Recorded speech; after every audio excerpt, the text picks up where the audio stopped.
what's up, everybody? What's up, everybody? Welcome to the best 120 minutes of your day. The Chop Shop, the nation's #1 urban sports talk show. Also, your midday sports happy hour. Yours truly, Robert Hatter, longtime Jim Hicks, coming to you live from Houston, Texas. But we're broadcasting all over the world via Facebook Live and YouTube Live. And today is my favorite day of the week. It's Wednesday. They call it Women Rock Wednesday. I can't wait to get it started. I got so much stuff. It's gonna be a pretty good day. It's gonna be a pretty good day. You know what? I'm gonna sit back today. I'm gonna tell you the truth. I'm gonna sit back and listen to the show myself today. No, for real. There's some things that it's some things I'm gonna need from y'all. But there's some things I need you to share this show. I need some more people. I don't want you people on here just watching today. I don't need the watchers today. I don't need the wait watchers, the watchers, and all that. I need some people on here today who gonna say something.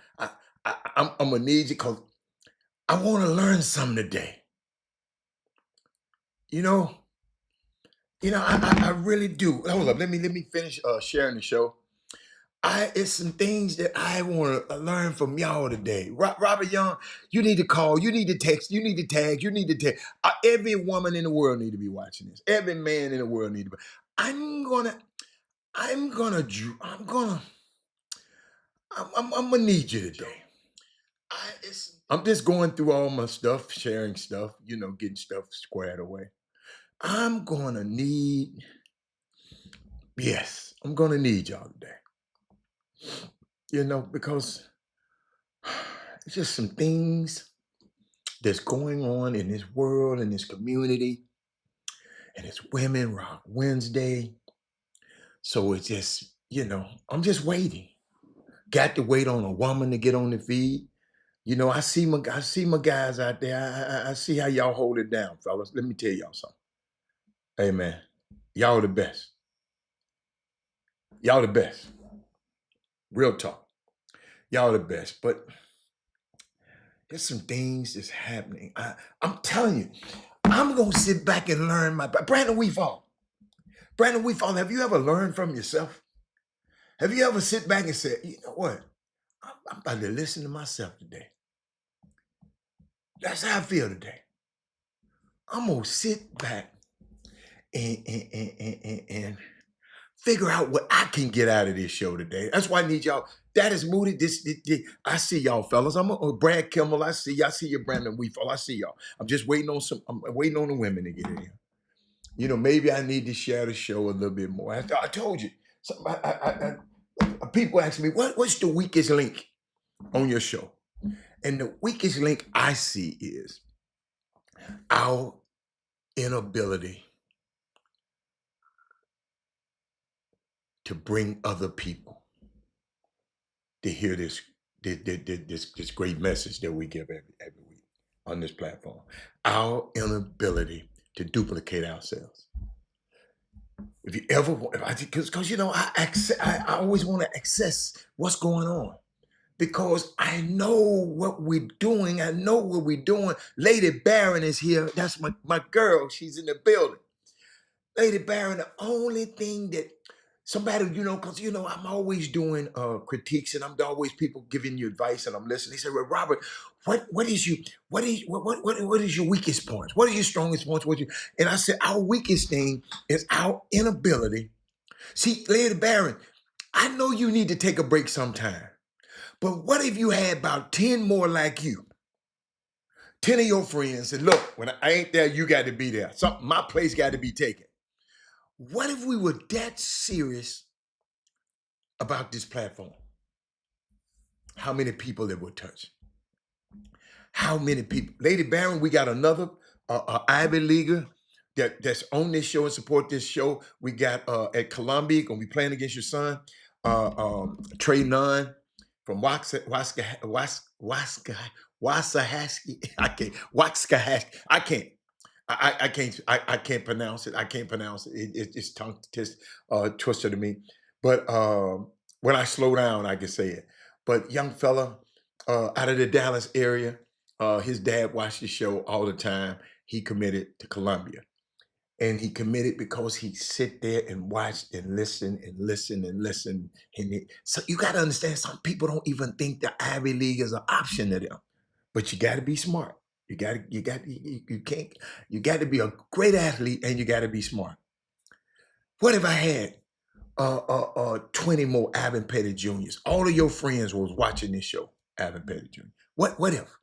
And I know you might not want your friends to watch the show, because guess what? You be around here telling your friends what you done learned, and you don't want, I understand that. But the impact that we could have. Sonya's in the building. I'm just talking about, I got so much to share with y'all. And I know this stuff good with other people from other places, because they always invite me to do stuff. But ladies and gentlemen, I just don't really have time a lot. But I'm gonna start making time for people, and to go. You just ain't got but 24 hours, and I'm using them real good. But I'm just thinking, and I'm watching all these people. Attention is the new asset class, and if you can summon it, you can spend it. 30 seconds. Got this in from Jay Will said this. 30 seconds at the Super Bowl cost $7 million. 30 seconds. But attention burns fast. Credibility decides if it lasts. Once you burn through trust, the balance sheet collapses. The mirror hates more than the man. I got that this morning. I said I had to share that with y'all. Eric Harris. Jay Will said that thing. Because, fans were upset. I got to play that for you. I want to, y'all, I got to play some people's intellectual property today because I don't want to talk over them.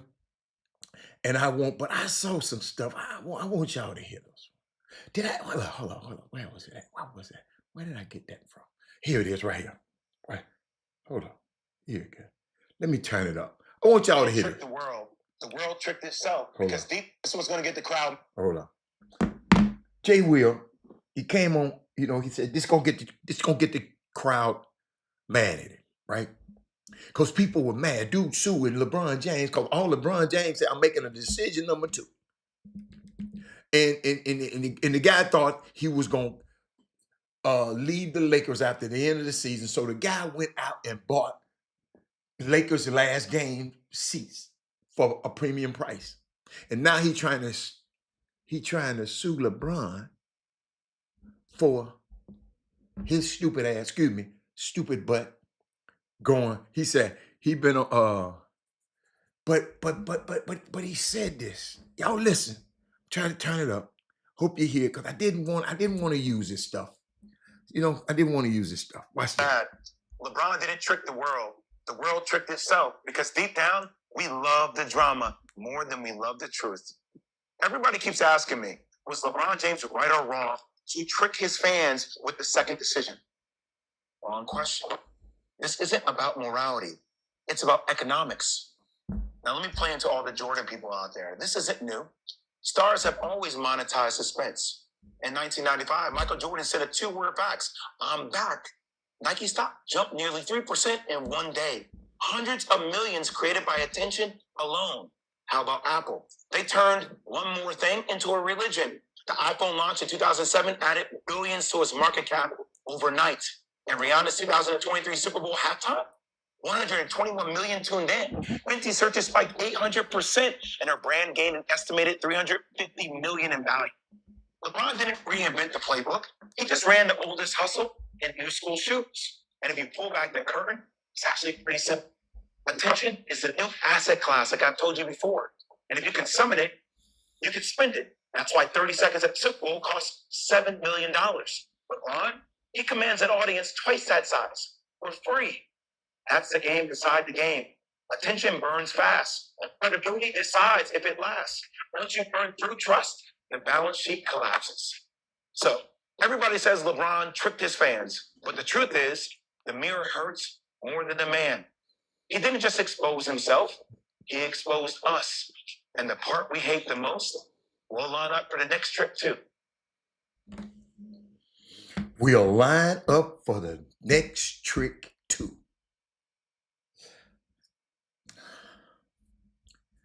I know for a fact, Lady Baron, that the information some people got on this show prevented them from lining up for the next trick, especially in the summer basketball community. Now, some of y'all just gonna get tricked. You know, y'all like the lies they tell you. You know, all I can do is give it to you. It's just, I was just thinking about it, man. I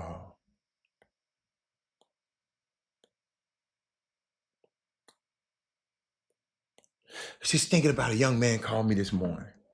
And he said, Robert. I said, what's up, man? What's up? He said, I was at this college and the Pro Scouts was there. I said, okay.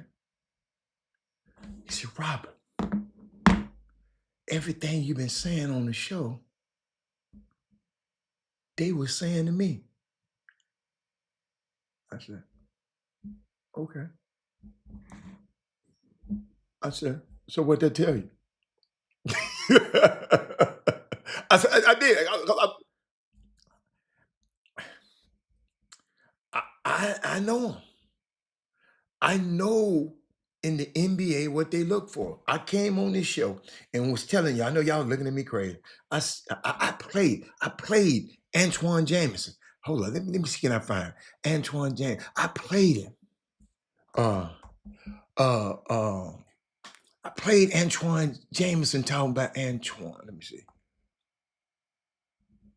Watch this. I played this.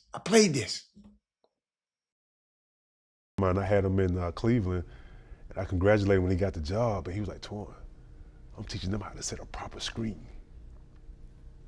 And he's not talking about rookies, he's talking about guys that have been in the league for 2 or 3 years, and I'm just like, you know, we learned that in college. Fundamentals and things of that nature. So high school. The game of basketball has changed. I mean, imagine us playing in today's game. Jamal Moses is a good friend of mine. I had him. How do you get all the way to the NBA and don't know how to set a screen, Gerald, Lady Baron? Sonia? Brad?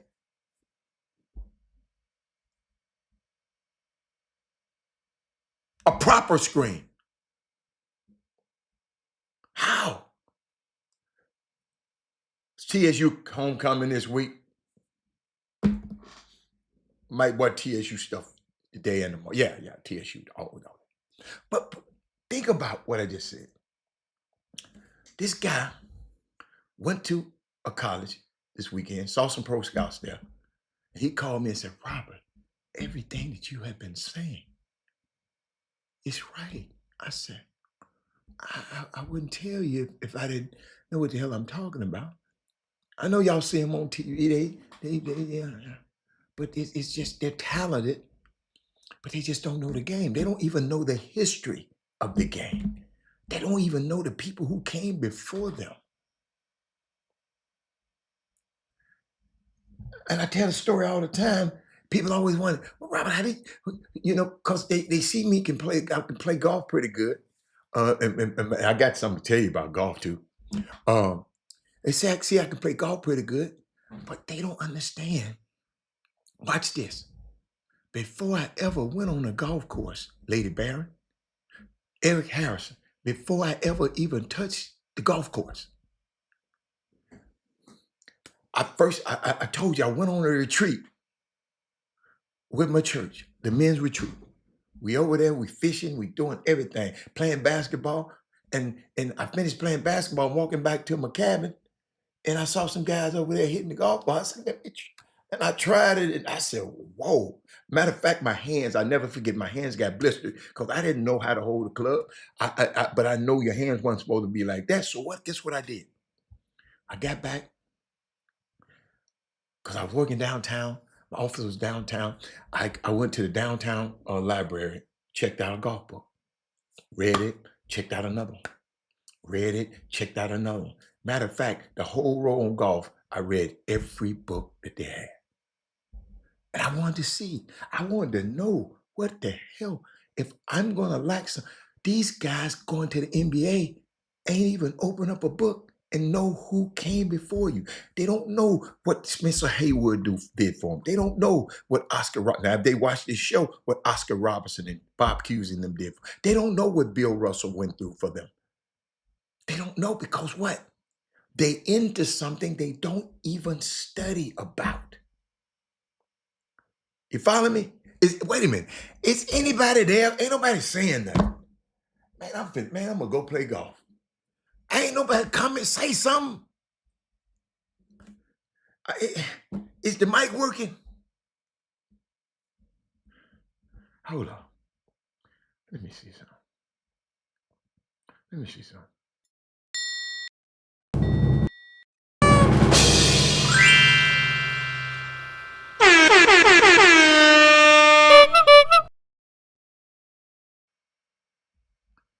Well,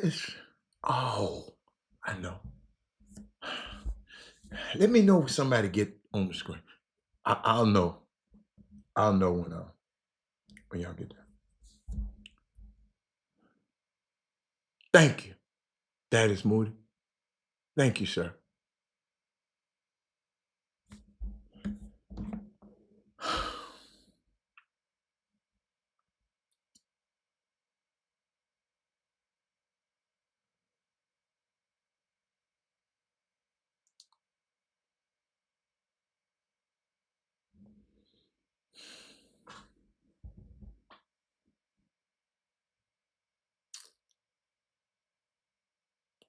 Thinking about something.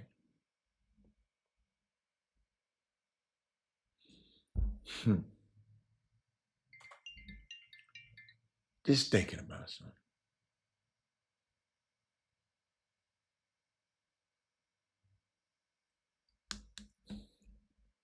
Just thinking about something.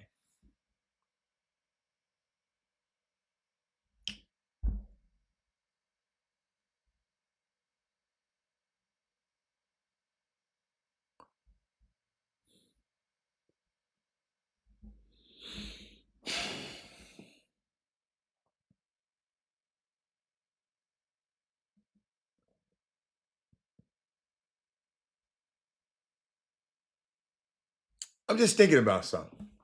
I really am. I'm really thinking about where we are, who we are, because I got some serious stuff to talk about. Every day I try to bring some heat. I try to bring some energy, some knowledge, and some power. Where else can you get it? This.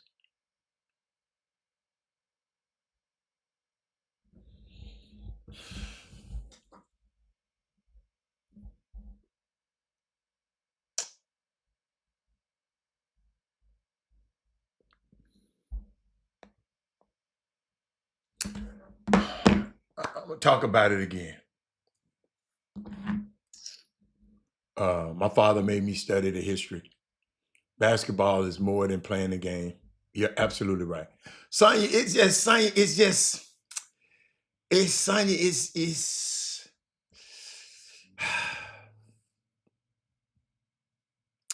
heavy. And I ain't gonna lie. I know people want me to come over here and talk about the Dodgers. They up 2-0. Right? Somebody want me to talk about, and I'm gonna talk about all that stuff. Right? But the more I see some, what James Baldwin said. Hold up. What James Baldwin said. Hold up. I got that. Hold up. Let me see. What did he say? Watch this. 'Cause I always like to get it right.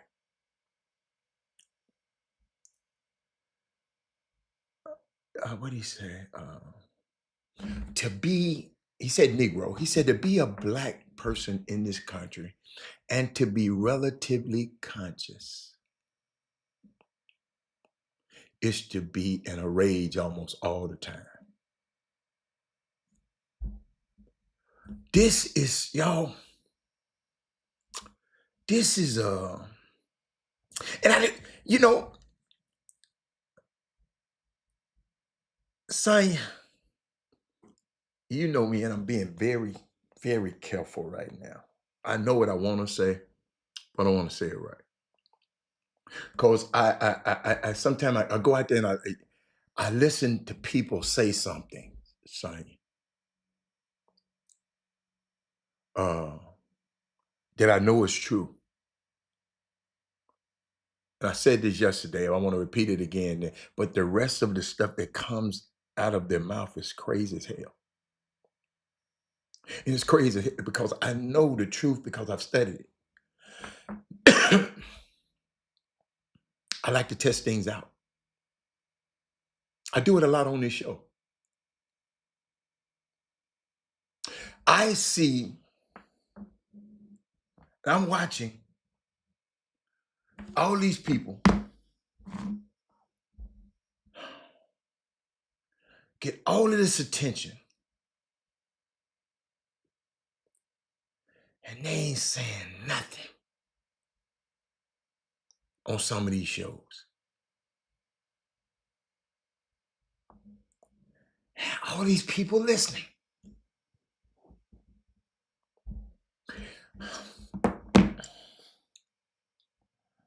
It's like somebody came down and switched the price tag on what's valuable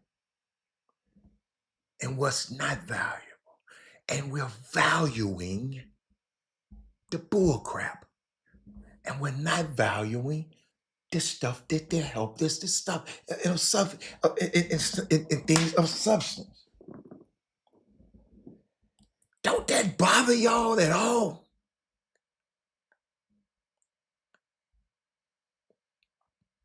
And for those of you who's joining us for the first time, we have this simple and consistent goal here on the Chop Shop. And our goal is to intentionally, proactively, on purpose, we choose to walk into the world's messiest intersection, the business intersection. That space where it includes race and sports and culture and grassroots basketball, pro basketball, all of this collide in the same. And we sit in the middle of this intersection and we talk about it, we build on it, we debate about it. And then after we spend all of this time learning, share to show everybody right now, learning and trying to figure these things out, we get up and dust ourselves off. Then we try to go do this, put this stuff in action. But our number one action should be Ken Howell should be calling all his friends and say, man, you need to get this Chop Shop. Everybody should be calling all these friends right now. Man, wait, where you at? Turn on the Chop Shop right now. Let's start, you know, I just,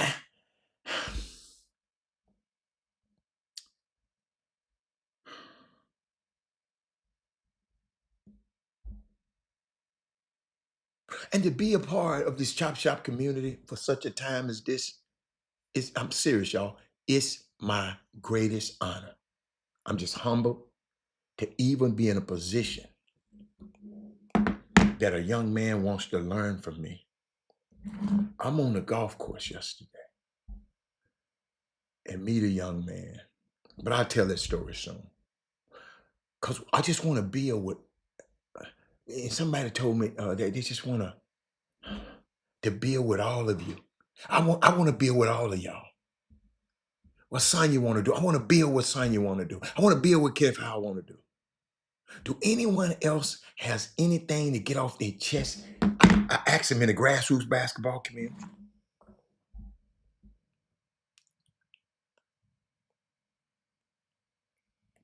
Anybody? I just go through stuff. I'm serious. I be trying to bring.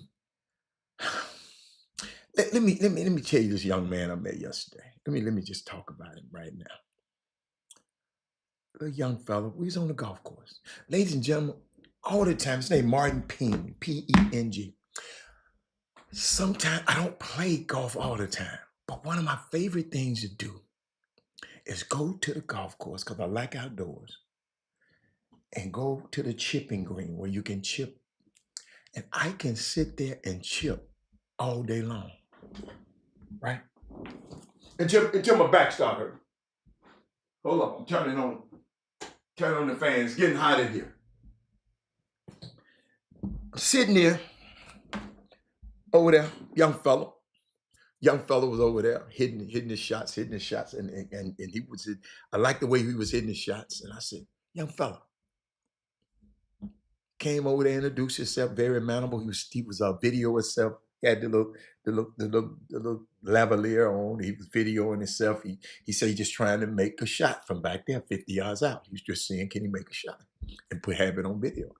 And I saw him. We just got to talking. He plays at Adobe High School. I'm a follower named Martin Peng. I'm called TSU basketball, TSU golf team about it. He's a sophomore. But it was just when I'm out there, Malcolm, I shut out the world. I don't have to actually go and play 18 holes of golf. I can just, right before dark, when it ain't so hot, just chip. I'm telling you, it clears my mind. And I was just thinking yesterday, I know TSU got a homecoming. I was thinking about people complaining about it. Cause I want to know what y'all feel about TSU's homecoming ended at 7 instead of 10. I want to hear from y'all. Because people called me yesterday, was asking me, it don't matter to me. It's a reason them people cutting it short. Well, Robert, something can happen. It's a reason.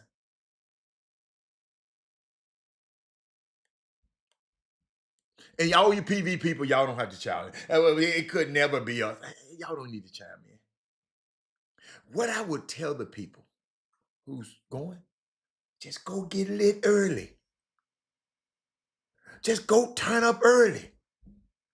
When y'all, you can't be drinking early. I don't know how y'all drink. Wait a minute. What's a proper time to drink? Somebody help me, because you talking to a guy that don't. What's a proper time to drink? What's the proper time? Because I can have fun without drinking. But I know the people going, what's a proper time? What time do you start? Wait a minute, let me see what time the game is first. Let me see what time the game is. Y'all, I need y'all to talk to me now.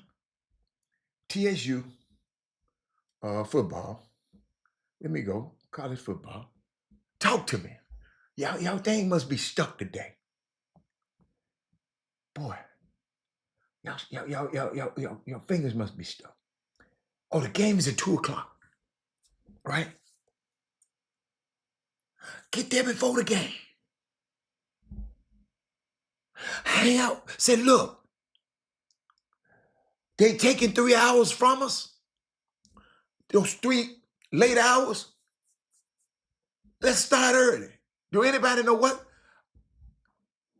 I do the same thing with basketball. What you do the same thing with basketball? Basketball clears your mind. Okay. Anytime as long as you just sipping and not chugging. So you can drink early in the morning. 7 p.m. drinking good time for 8. No. I said, what's the earliest you can drink that people can drink? Do y'all got a time? Okay, I don't drink until what time in the morning? Because what I'm trying to do, these people think they're losing 3 hours, but guess what? Pick it up in the beginning. It's Saturday morning. The game's at 2. Y'all know y'all drink on here. Trying to play that. What time in the morning is a good? It's a safe time to drink. I know you got to get some after breakfast. You know, you got to eat some food first. But what's a safe?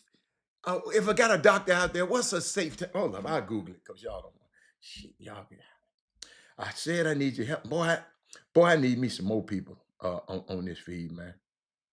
I need some help. I'm finna go out and recruit. That's what I'm doing. Hold on. Let me see.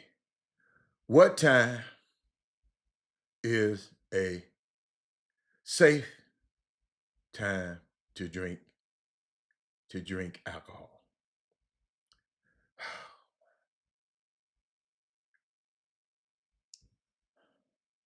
He said, my grandma used to sell liquor out of her house and people knock on the door. We ain't talking about what your grandmama did. I'm talking about what's up. Okay. Thank you, AI. AI said, according to the World Health Organization states, no amount is completely safe. However, to minimize health and sleep disruption, drinking early in the day, midday or afternoon, is better than late at night. Wow. With a general recommendation to stop at least 4 hours before bedtime. See, I ain't asking all that.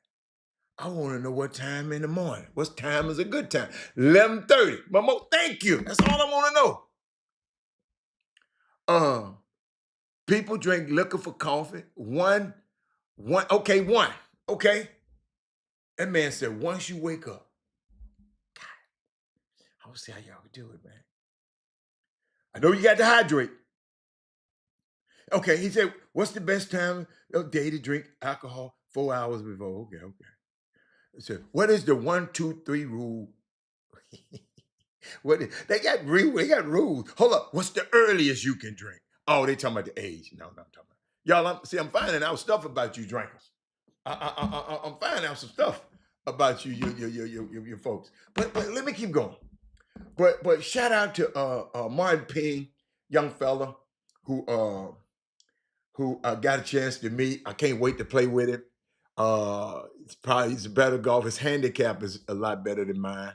But I can't wait. I can't wait to get his little butt out there and see what he got. I can't wait to see what he got. Let's see what else I got. You know what? I got another question. It's Women Rock Wednesday. Who are your favorite? I was just going through some stuff last night. I went through late last night. I went through something last night. I was just playing older music because I don't like none of this new music, right? And you know, who are your favorite male singers and your favorite female singers? Let me get some of y'all. Let me see if anybody think like me. Let me think. Anybody think like me? Who are your male singers? Who your best? Come on, give it to me. Your favorite male singers. I'll give you two because I got two. I got two. I got two. One famous and one not so famous, but I got two. I'm talking about singers now. I ain't talking about rappers.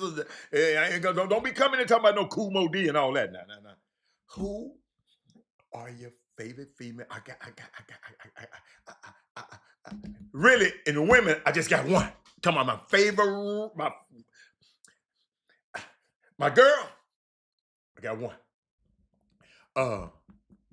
Talk to me. Ain't nobody saying that. Golly, cause I saw something. Frankie Beverly and Sade. Okay, all right. Okay, all right. Let me put his up there. Not my two. Not my two at all. Whitney is my favorite singer. Oh, it's my girl. Yo, I named my daughter Brittany. Cause her mama wouldn't let me name her Whitney because she knew I had this crush on. What Eric Harris? Eric Harris, we done talked about this before. Them my two. But I got a Luther, I got a Luther is 1A and I got a 1B. Neva? Who in the hell is Neva? That's a good one. R. Kelly. That's a good one. That's a good one. I like Rob. Favorite female. Oh, I listened to her last night. Oh my God. Phyllis Hyman is unbelievable, man. Phyllis Hyman just make you cry. My mama loved Nancy Wilson, Angie Bofield. Oh, them some good ones. I got Whitney. Who in the hell is Neva? I got to find out who is Neva because she done messed me up now. Talking about, I want to, hold up. Where's my music? That girl done put Neva up there. She better be able to sing.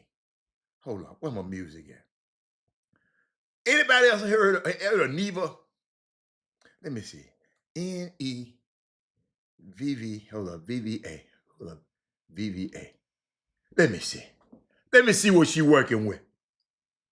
Let me see. Damn. Hold up now. No. Oh, did you say never? Cause Neva, no. Phyllis Hyman is amazing. Smokey Robinson is a good one. Y'all know who is one of the most, and it's personal to me, one of the most. Every time he sing, I just stop. That man said Prince, Maxwell, women Betty Wright. Female Kiki White. She decent. I like that. Kim is decent. He ain't my favorite though. But I like y'all. Hey, nobody can be wrong. Nobody can be wrong. Because it's a matter of preference. Then Whitney Houston. That Luther Vandross. And I'm out there, and this is why I brought all of this up.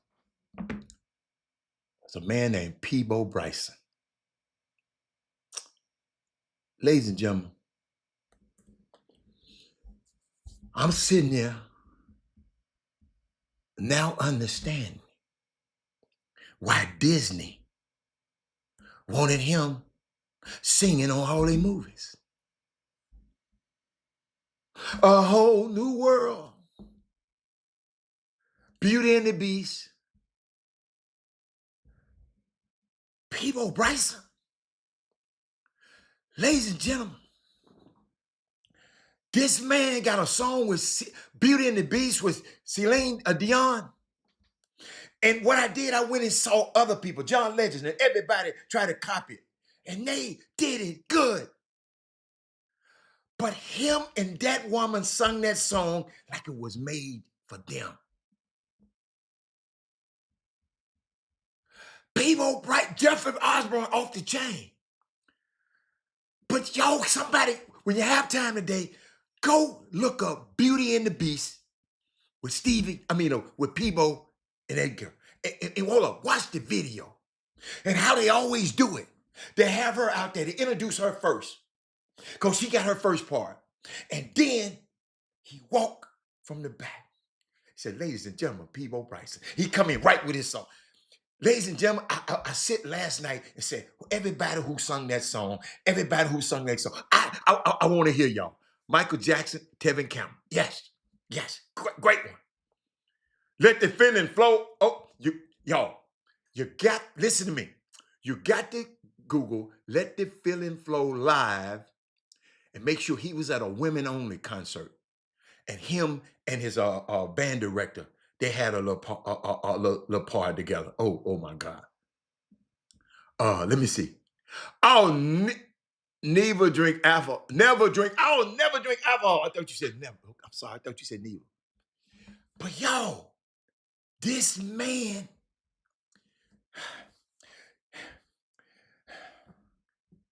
I'm going to show you how cold it is. And then, as I'm going down my rabbit hole, just listening, everybody trying to copy it. But then I came across, and I can't play it on the air because you know you can't play it on the air.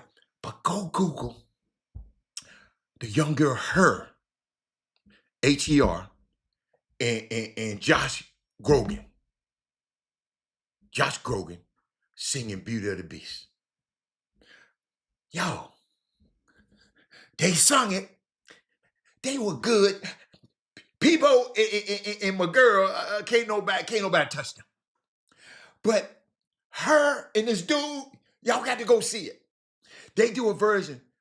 They done rearrange the song where she have a kick.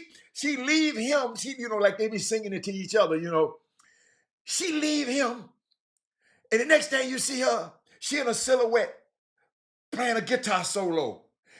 Added into the song. Y'all, it's Rachel Farrell is one of the best singers ever been on the planet. She in there. She in there. Yes, sir. She in there. She in there. Quincy Jones can't sing, man. Hell you talking about? Y'all, go get Beauty and the Beast and her and Josh Groban. And it was like a special on TV. And watch this young girl hit that guitar, right? Marvin Gaye, yes. Will Downing, yes. Her continue. Doug. Hey, Doug. Hit me after, boy. I might get you a meet and greet. I might can get you a meet and greet. Doug. I might. But Doug, you got to go and see it. Y'all, I'm telling you, I went down this little rabbit hole last night. But I'm gonna tell you why I like the Peabo Bryson. My mom and dad had a supper club in Memphis. And that was one of the first places that he had the afro and the white suit on, the one he got on his first album. And I was a little boy. I was young. I was in there. I wasn't well. If your folks own the place, you'd be in, be able. And I was in there. I never forget watching him, Peabo Bryson, a long time ago. And Dave Hollis, he ain't in there with these guys, man. Hey, man. But that's your okay. If that's your favorite singer, your favorite singer. Rest in peace, D'Angelo. We said that yesterday. Let me see. Trey, we was just talking about who your male singer. Y'all, if you never heard Peabo Bryson, you in for a treat. And do me a favor, because they ain't got it on Apple Music, right? Somehow it's something going on with his first album. You have to go on, and maybe I can play it. You have to go on YouTube. Look up his first album. Just Another Day. Let me give y'all something. Y'all better be glad I don't feel like singing right now. Y'all better be glad. Hold up. Peabo Bryson's first album. Peabo Bryson first albums. Let's see. Cause you got to dig deep now till you find I Can Make It Better. Smile. Just a Matter of Time. Oh my God. Just a Matter of Time. Hold on. I don't want it to come on. Y'all, I'm sorry, y'all. Roy Ayers can't sing, man. Roy Ayers can't sing. He's the band leader, man. Come on. That is Moody. Roy Ayers can't sing a lick. That is Moody talking about Roy Ayers. Just a Matter of Time. Hold up. Who else? Yolanda Adams? Yeah. BB and CC? Yes. Doug said, go to Peabo Radio. Peabo Radio on Pandora. I don't have Pandora. Thank you, Rock. Now you ain't answer my phone call, man. I'm mad at you. Roy Ayers don't sing that Moody. Peabo on Pandora. I got to get Pandora. I never had it. Thank you. But I know on YouTube you can get his first album. Just Another Day. I told y'all. Smile. What else? Cause I remember Smile is the first song. No, that ain't. Where's you got to see him in a white suit now? If it ain't in a white suit, I had all that stuff. Real talk. He said like Rick James and Tina Marie.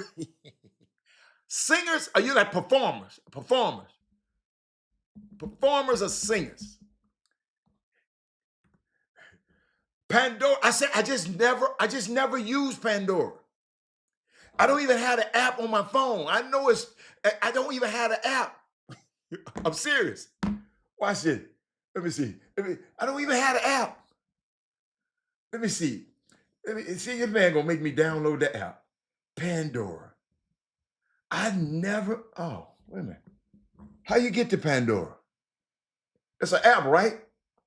Pandora. I've never used it. They talking about Pandora the jewelry.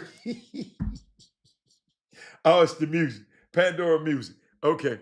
So I'm a cool at the Astro. I'm talking about his first stuff. Pandora.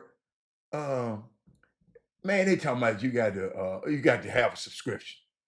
Man, I ain't got time to go through all that. I went to the App Store. I did. Teddy Pendergrass. Yes. Teddy Pendergrass. Teddy Pendergrass. Y'all something else. Y'all got an eclectic taste. I like y'all taste. Kiki Wyatt is one of the most beautiful voices. Let me go listen to Kiki. Because I know when she was with my man, now her and my man Avant got one that's out of this world. Don't they sing My First Love?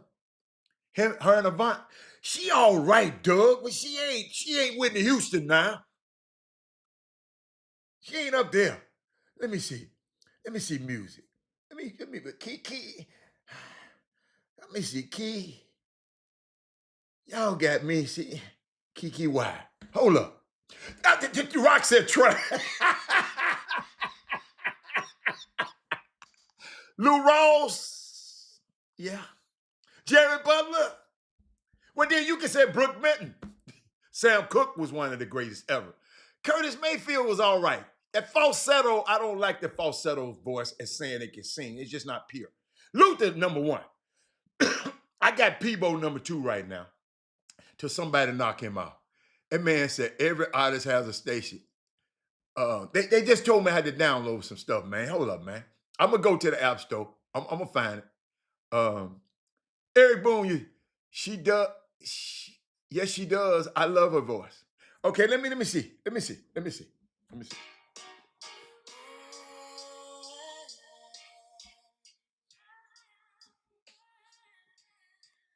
She sounds like everybody else. Listen, when I play, when you hear, see, it's just plain. She sounds like everybody else. She sounds like everybody else. I don't know that's her. If I had to put it on. With Phyllis Hammond, yeah, that's why. Hold up, that's Phyllis Hammond right behind Whitney. Phyllis Hammond make me cry. Because if I think about it, I saw her at Fitzgerald's and at Rockefellers. And I was right there in front of the stage. Let's not talk about her and Andy Bofield. Let's not talk about them today. Man, that man said Larry Graham, man. Patti LaBelle hollered too damn much for me. I love her, she just hollered. But Kiki Wyatt, all right. But when you said, hold up, I'm in the store, HEB, one day. And they playing, How Will I Know? Every black woman in the store. Everywhere you go. With their baskets. Kiki ain't got it like that. Denise Williams, she can sing. Tammy Terrell can sing. She kept messing with them crates. That man said Eric Roberson. I did say your favorite. I said your favorite. Okay, my bad. He said, check out Yeba on her song. Yeba on her song Distance. Yeba. Hold up, man. Hold up. See what I do for y'all? I didn't not plan. That's why I love y'all. This is why I love this because can't nobody make, hey, if we want to talk about this the rest of the show, we can. Ain't nobody making us do nothing. Let's see. Who are Yeba? Hold up. Yeba. And what's the name of the song he said? Ed Roberson ain't no singer like Shantae Moore. I forgot. Oh, please don't, please, I hope this show don't get out to everybody. I can't believe I didn't say. Hold up. My partner said Shantae, Whitney, Patty, Jennifer Hudson is pretty good, and Teddy P. That's his. He liked them. I like all them too. But Pete, listen. Peabo Bryson sung so well on Beauty and the Beast, Disney said they ain't gonna let nobody else sing Aladdin and all of them songs. The magic carpet ride and everything along. Disney said, I got to have this dude with this way back head singing on my song. See, I know. Him and Regina Bell. I mean, he got hit after hit after hit after hit after hit. Man, don't be talking about no damn Raheem Devon. Minnie Riperton make me cry. Yes, you know her voice. Grace, man, it made sense. Grace Jones. Natalie Cole. Yes, she up there. Hold up, I got to text somebody right quick because I want to hear what they say, who their favorite singers are, because I know they listening to me. Hold on, y'all. Let's see. Who is your favorite? Who is your favorite? I know they can hear me talking. Singer. Hold up, y'all. Okay. Regina Bell. Yeah, she's nice. Philip Bailey. Okay. Love, I'm craving your butt. Switch and Elder Bar. Malcolm is drunk. Shaka Khan, I like Shaka. The Whispers, that's a whole group. Come on, Miss. Come on now. Talking about Eric Roberson Cole. He cold. He ain't cold. He ain't Luther Verse. Oh, somebody can say, I want to tell you, baby. Just say some stuff like that, and then you know everything he finna sing. Somebody just pass by Mike and say, whoa, whoa, whoa, whoa, whoa, whoa. Come on, man.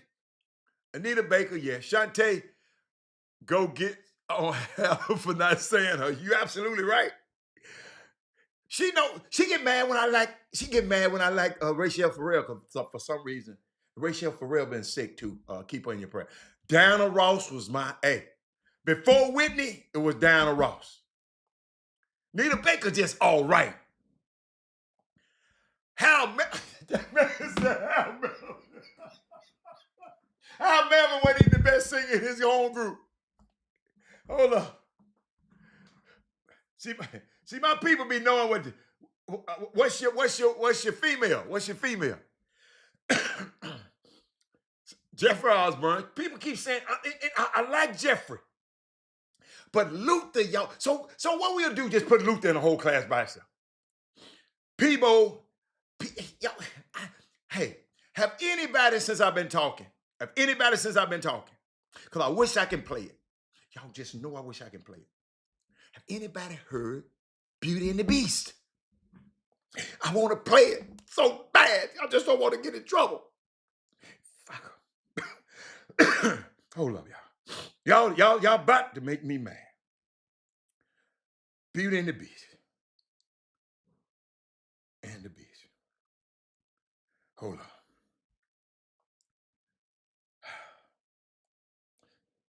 Okay, here we go. Somebody just texted me talking about some Jaguar Wright.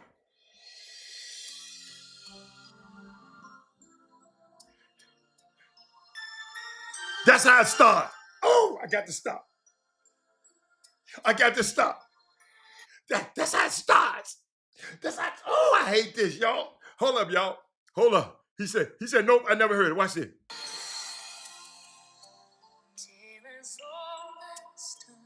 That's Celine. I'm trying to get to where Peabo gonna come in at. Hold on. Hold on.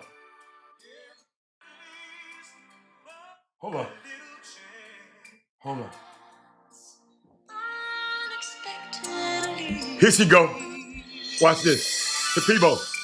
Just a little change.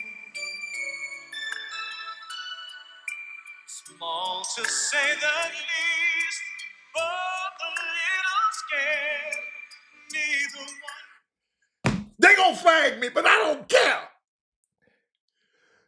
Y'all, when I hear that voice, I know who it is. When you hear Luther, you know who it is. But after you listen to that, I want you to go listen to it. John Legend tried it with somebody with Ariana Grande, and they hold up, they were good, but they weren't the A team, the A+ team. And then go listen to her. Go listen to her and Josh Groban playing this. And you're gonna say, now, the only thing I like about her played the guitar in it. She said, Lauren is cool, but she's not a singer to me. That's good. I like y'all. Listen, but hold up. They're gonna flag me, I know. That man said James Brown. Hold up. Let me find Yebba again. Hold up. Cause I ain't never, anybody heard of Yebba? Boy, y'all trying to get me. That's the first time I ever did that. Yebba. Hold up. I'm gonna have to save all this stuff for tomorrow that I had for y'all. But hold up, Yebba. What song did Yebba sing now? Somebody said something about Yebba. What's the damn song? Yebba. What song did Yebba sing? I lost it. Somebody put it back up there. The girl I saw Yebba. What song did they talking about? I don't know. What song you talking about? Yebba. It gave me a song. Oh, Distance. Okay. Okay, I saw that.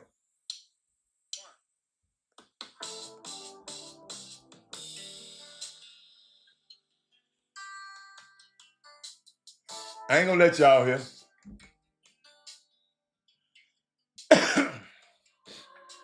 Let me see.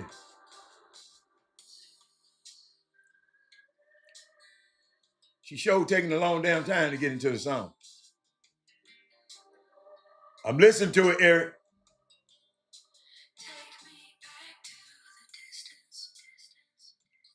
She can sing, but she ain't like them people, man. She sound like everybody else. That man said B.B. King and Johnny Tape. I'm done with y'all. I'm done. I'm done with y'all. But I'm gonna listen to Yubba though. Let me lock her in. I kind of like that one. I ain't gonna lie, I kind of like that one. But I listen to that one when you know. Okay. Can I get back? Can I get back to the? Hey, Janet. Can I get back to the regular scheduled programming?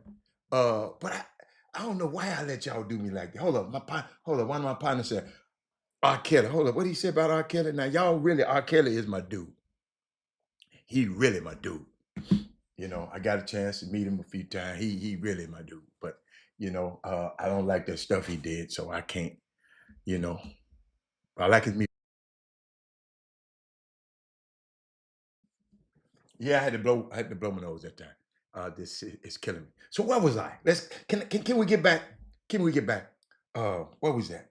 Um, hey, Amen Thompson. I watched the Rockets last night play against uh, um, who they play against? New Orleans Pelicans. Let me tell you something. I told y'all yesterday the New Orleans Pelicans gonna be good.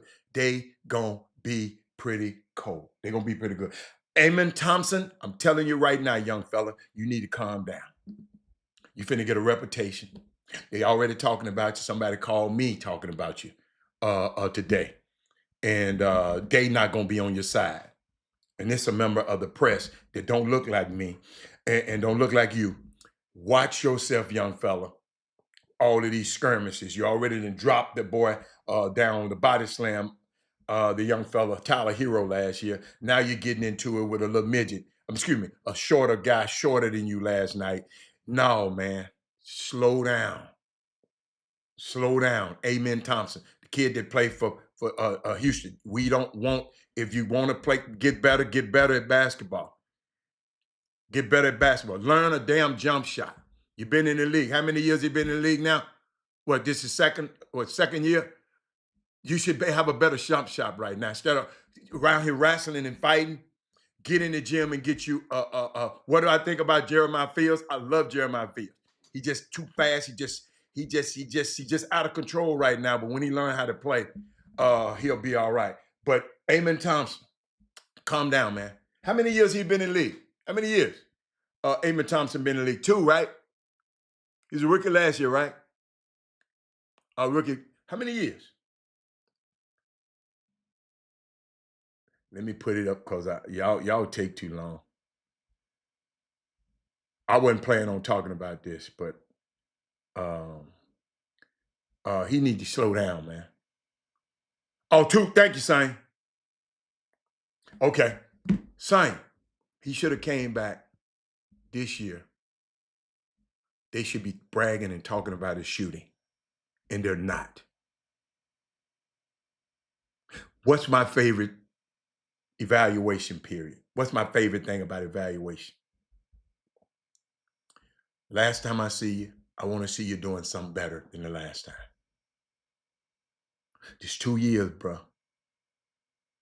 What else you got to do?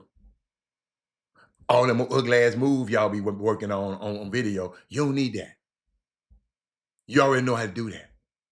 Learn how to shoot the basketball like Magic Johnson did, like Jason Kidd did, like Gary Payton did. Learn how to shoot the basketball, man. He need to be starting. No, his ass need to be in the gym. Right now. For everybody else getting there, shooting the basketball. Got a question for y'all. Where my bronsexuals at? Will LeBron James ask for a trade before playing a game this season? No, he's out. He's never out.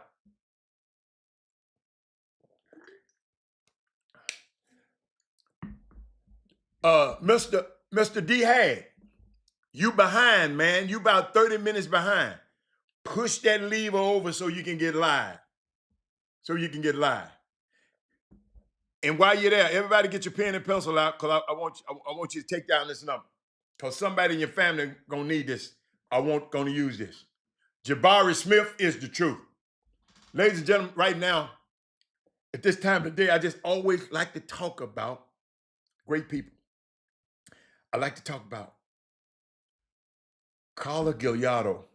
She's an FNP aesthetic injector. They call her the Michael Jordan of hair restoration. And I know some of y'all might not want your hair restored, but y'all might want to got a friend like LeBron. Somebody who know LeBron need to call him and say, call Carla right now. Because he still won't let it go yet. He won't get what they call Carla. You don't have to go to Turkey and get it. And I don't know LeBron. I know LeBron hurt. They say he got a sciatic nerve. I'm just waiting on him to disappear and go overseas and again and come back quietly. He probably there right now. I don't know.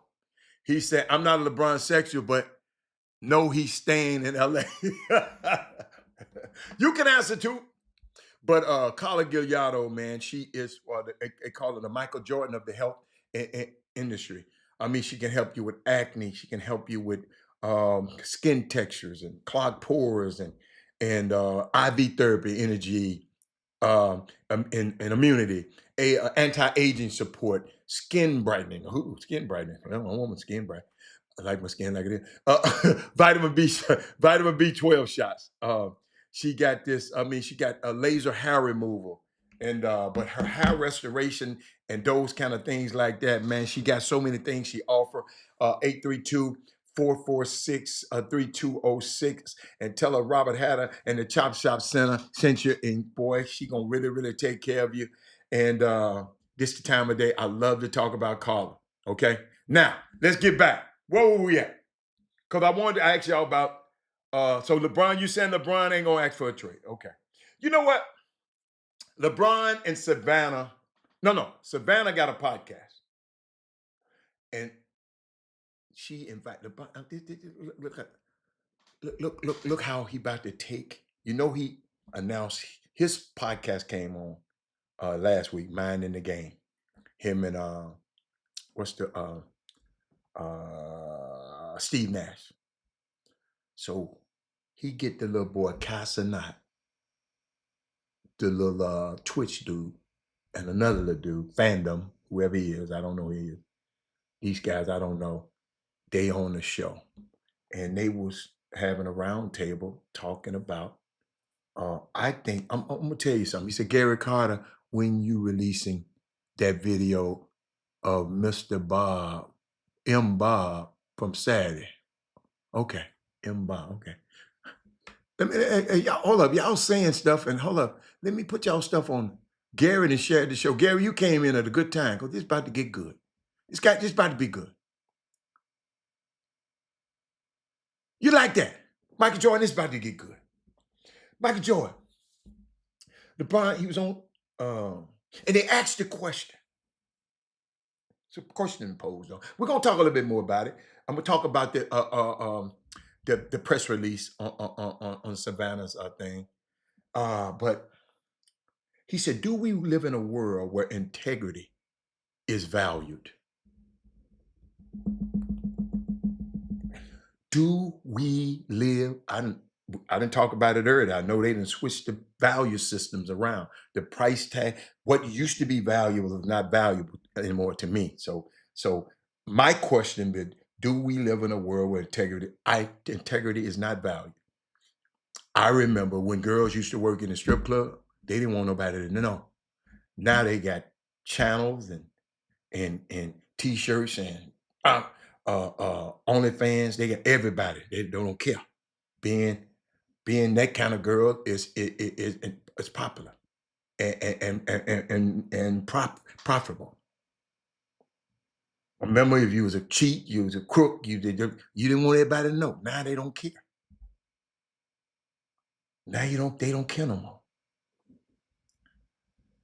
It's driven by social media. Your reputation used to matter.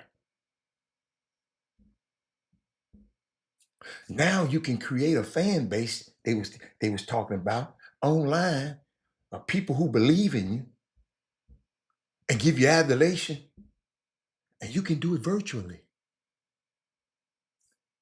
And you can be wherever you want to be, wherever you want to be, with no consequence.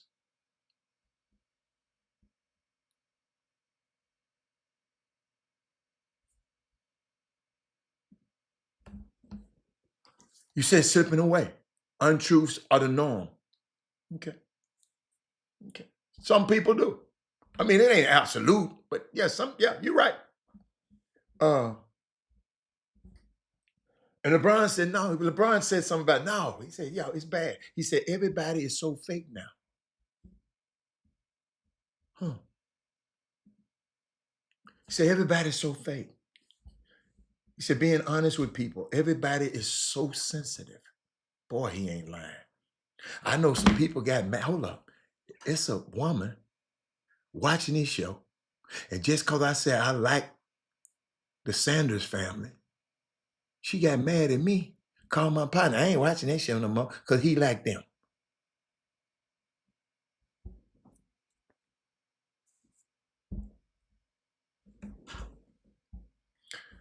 LeBron said, so you're afraid sometimes to hurt people's feelings because you don't know how they're going to take it. He said, growing up in the 80s and 90s, you could really say something to somebody and they wouldn't take it so personal. Sonya know what I'm talking about. Sonya was on the show that day. Listen, Malcolm, I never forget it. She was coming on every day, commenting. She commented 48 times that day. And get what she told my friend? He wouldn't let me talk. You commented 40 damn times. You don't talk on this show anyway. You've commented 48 times. So 48 times? Because she don't like the Sanders family because Shiloh was wrestling with the high school security guard, and the guy got paralyzed, and they supposed to pay him some money. But she got mad at me. We're so sensitive. And it wasn't in no family. Then I found out something else. Her son used to play the same position as Shiloh. He didn't get no shine in high school. Now, son is good now. Good. A nephew or something. And he good, I heard. He tried out for a couple of teams too. But neither that. But LeBron was just talking about, he said, every time you say something, people think you're talking about them. When I talk on this show, y'all, even when I talk and say something about your comment, Ladies and gentlemen, I'm not talking about I'm talking about the words. I'm not talking about Michael Jordan. I'm talking about the words he put on the screen. I got to address the words. You know I have to address the words? Anybody wonder why I got to address the words that comes on the screen? Because it's my responsibility. Not just where it means thing, it's my responsibility. Don't nobody know some of y'all. They know they know me. And Gary, I was talking about yesterday. I said to listen to people say something that is true. I'm listening to somebody the other day. They said something true, but the rest of the things that came out of their mouth was crazy as hell. That's what's going on with the Blexit and with the Charlie Kirk crew. They'll say one good thing, but the rest of that should be crazy as hell.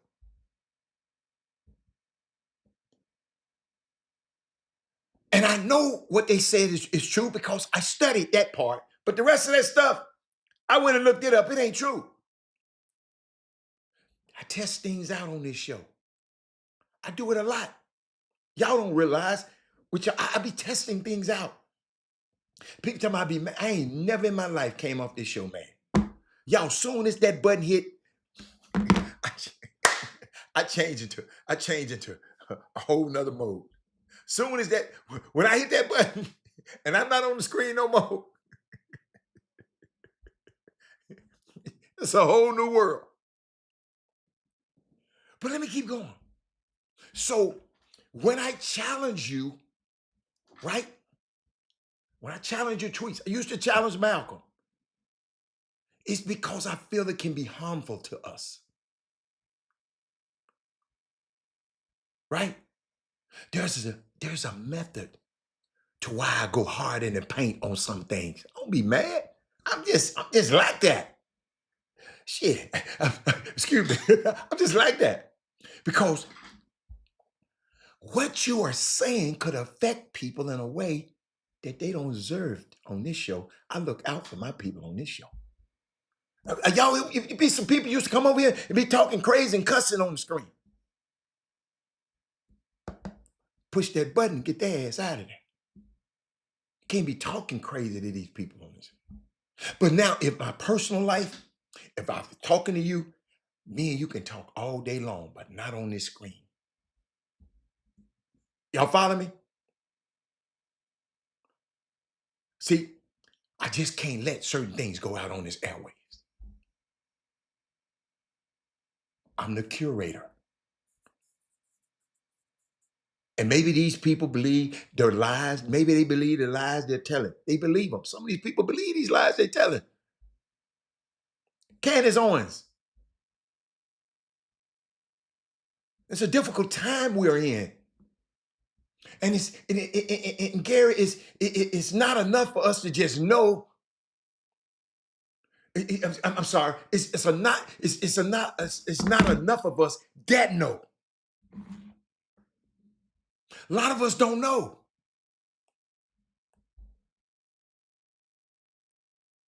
That's why this community right here is so important. This is why I tell y'all to share it.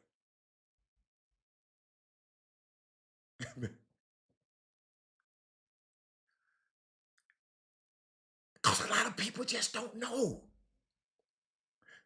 When I hear a parent call me and say, man, thank you for what you taught me about the Ivy League. That's why my son committed the other day to the Ivy League because of something that I said on the show, and I wouldn't have said it on the show if Eric Harrison, Bartholomew, Malcolm Hall, Gary Carter, if y'all hadn't have been here, I ain't gonna sit up here and talk to myself. All of y'all are responsible for that young man changing his life. All of y'all responsible. Michael Jordan, you responsible. Sonny Billings, you responsible. You've been holding this Women Rock Wednesday down unlike no other. Trey Phillips, been there from the beginning. King Sticks.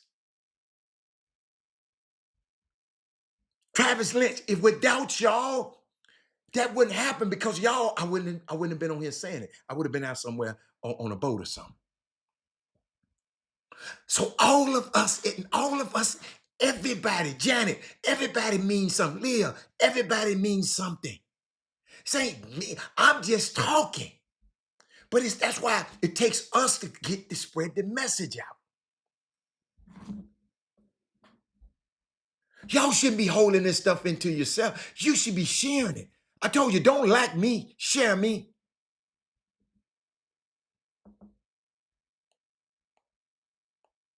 That man said, wait a minute, hold up, y'all done got, hold up. Let me get my thing back up there. I like to put your stuff up there. Somebody said a Cardi B effect. Oh my God, boy, I'm gonna put that up on the screen. Everybody got to see it. Oh, Mr. Bartholomew, Mr. Texas. He said, Hatter, you're responsible for the platform. So I believe you me. I got to. I got to. Gary says there's no community like this in the other 59 states. It's not. I told y'all I've looked for them. I want to be. I want it to be. I'll help them. How do you talking about things we didn't know when we were coming up? This platform, yes. And the reason I'm talking about, because I didn't know this stuff when I grew up. Ladies and gentlemen, I'm gonna tell you the greatest point. I hate to say it, but the pandemic was one of the greatest times of my life. Because I got to slow down and sit down and enjoy the people around me. I joined online study, African American studies class online. And for 292 straight weeks on Saturdays, weekends, I've been embarking in the class. Sometimes I'm not on time, but I can always go back and then I found out so much stuff that I didn't know. I said, wow, and nobody never taught me. So I said, I'm not going to be a generational thief like the rest of these people. I'm not finna learn all this stuff and not give it. I'm putting it on wax. This is wax we got it on right now. And I got it in an archive.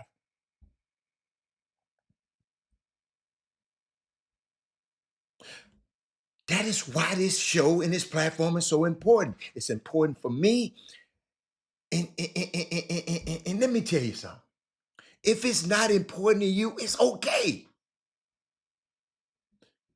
But this is important to me because it's so much, Gary, it's so much of a fire hose of information that we now have access to. And a lot of it ain't good. So Gary, what I tell you a minute ago, but the curation of this information is so important. That's why somebody said, Robert, what you think about this? Robert, because they wanted me what? To curate it for them. Rob, what you think about you do? What you think about this? What you think about this? What's your take on this? What's your take on this? Why you think? And it's not. And what I like about this show, and it's not just about having people agree. Y'all know my favorite people on here, the people, David and Mr. Bartholomew, the people who disagree. I want you to disagree. Because I want you to make me say, okay, well, but what about this way? See that? If y'all think I'm playing, watch this. Thank you, Malcolm. I'll put you on the bottom. He said, Mr. Hatter, you helped me change my health and eating habits. Also think more about life itself. Ladies and gentlemen, that man, that's a grown man. Maybe I need to put that bigger. I need to put that bigger. Hold on. No, I'm gonna put that one. I'm gonna put that one side by side. Cause not now you boy, you hold up. I got to take a picture of that one myself. I got to take a picture. I got to take a picture of that one myself. That's what this is about. So when I sell you the show, it's some more Malcolms out there that I can't reach right now because ain't nobody shared the show with them.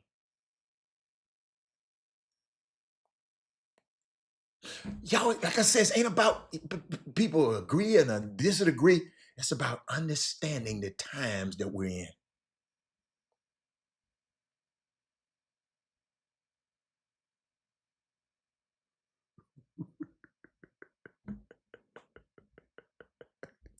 Somebody crazy. I love my people. Yo, who do you believe? Who you want to believe out here? Charleston White? Somebody called me a long time ago on this show. Somebody, man, you look at y'all. I said, man, when his feed pop up, I click it. I said, why?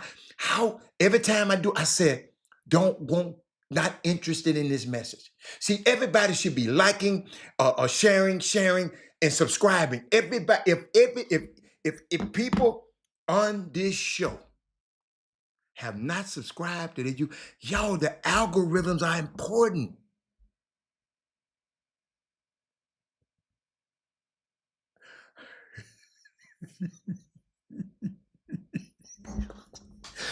Hey man, hey man, hey man, y'all, hey, y'all something else out here, man. Y'all are something else.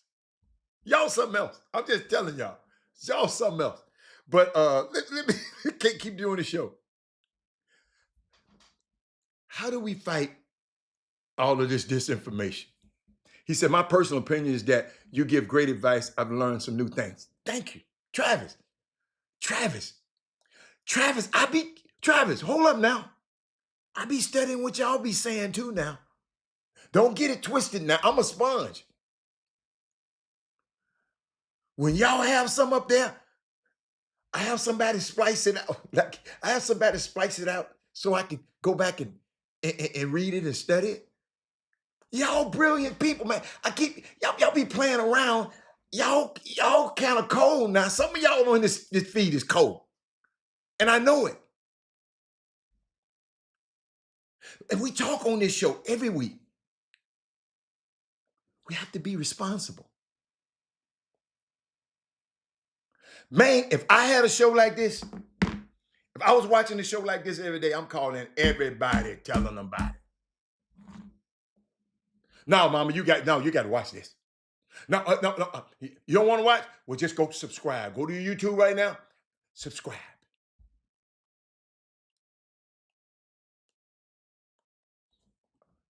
I hope them people ain't hold up. Let me make sure. Facebook ain't send me no message with they riding ass. Excuse me. They haven't sent me a message yet. Let's see if they sent me something. They always trying to send me.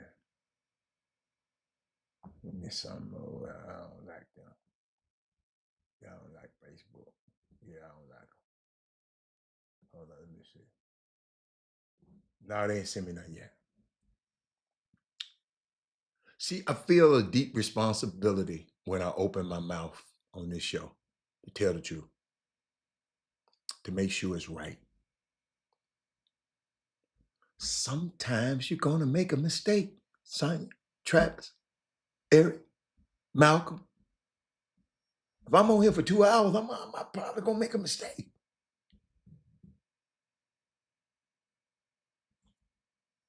You feel me? You understand me? And then, when you get the proper information,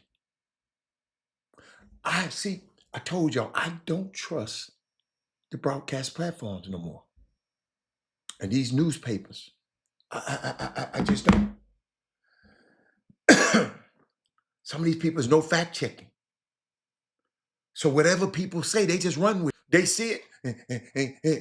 And I see y'all tagging it and liking it on Facebook. Don't be that Facebook. I promise y'all that should be wrong.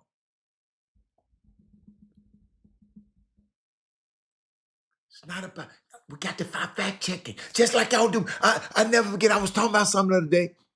And somebody that pulled up what the hell I was talking about. Because I didn't know the lady's name. Somebody that pulled the lady's name. I just knew about her book. Something I read out of her book. And I just didn't want to pronounce her name wrong. Somebody fact checked me.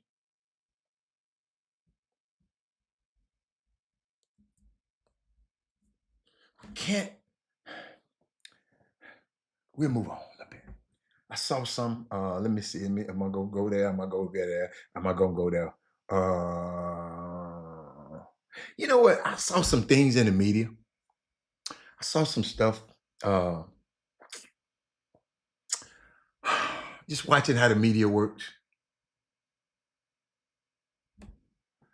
Watching how the media work. What's this kid's name? You know what? I probably did not put it up on the screen, but it's some stuff. Oh, here. Wait a minute. No, that ain't it. It's some stuff happened. Watch how the media. Watch this question. I want to let y'all see this.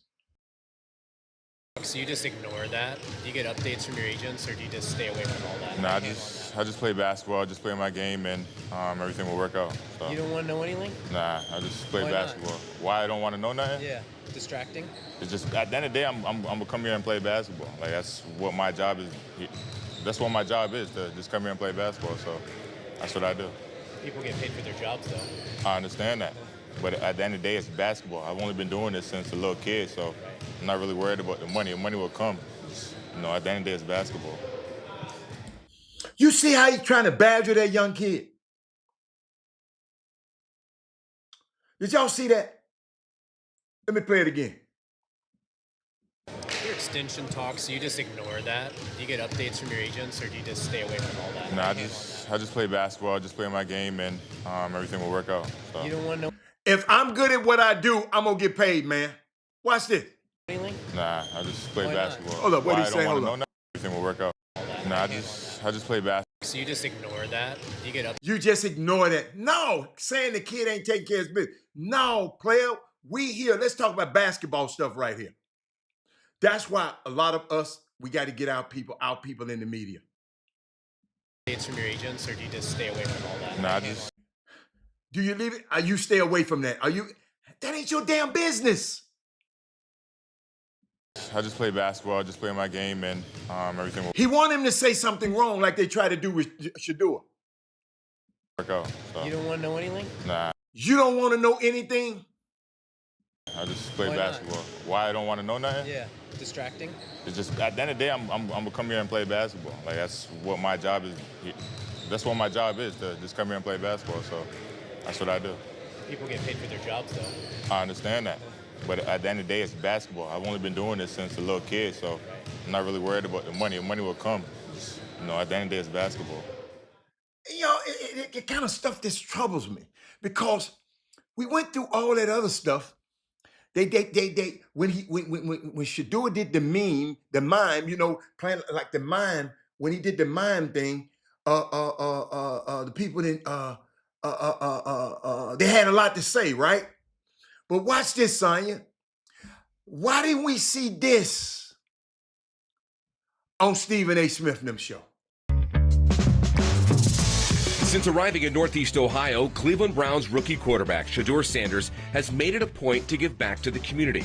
I'm truly thankful for everybody that was involved with this project. I want to be able to make an impact because God knows who knows how long any of us is here. So remember this scene right here. That's the same day they came and that kid in there helping people get a car, and they come to him asking him about Joe Flacco. They didn't show this there on First Take. you know, all I can control is what I do with my time. Now, Shedeur Sanders wants to help a Northeast Ohio resident in a big way. This October, Drive Point Auto Group and Shedeur Sanders are driven to give back and have teamed up with Fox 8 to give away a brand new car to one deserving person in Northeast Ohio. I had a thought like, dang, I really want to give away a car to someone, you know, that's in need.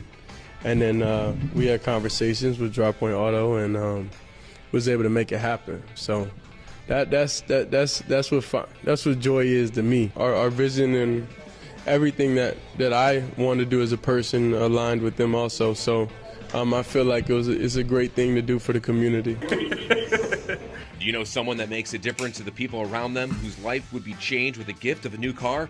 Nominate them on fox8.com. One deserving winner will get a chance to pick between a brand. Son, Eric say he's gone. Travis, Gary, David,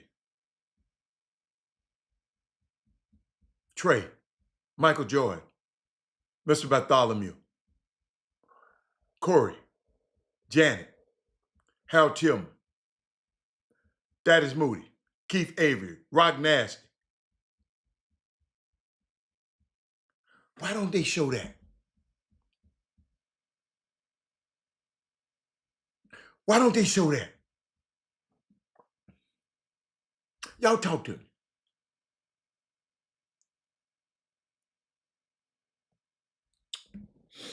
I mean,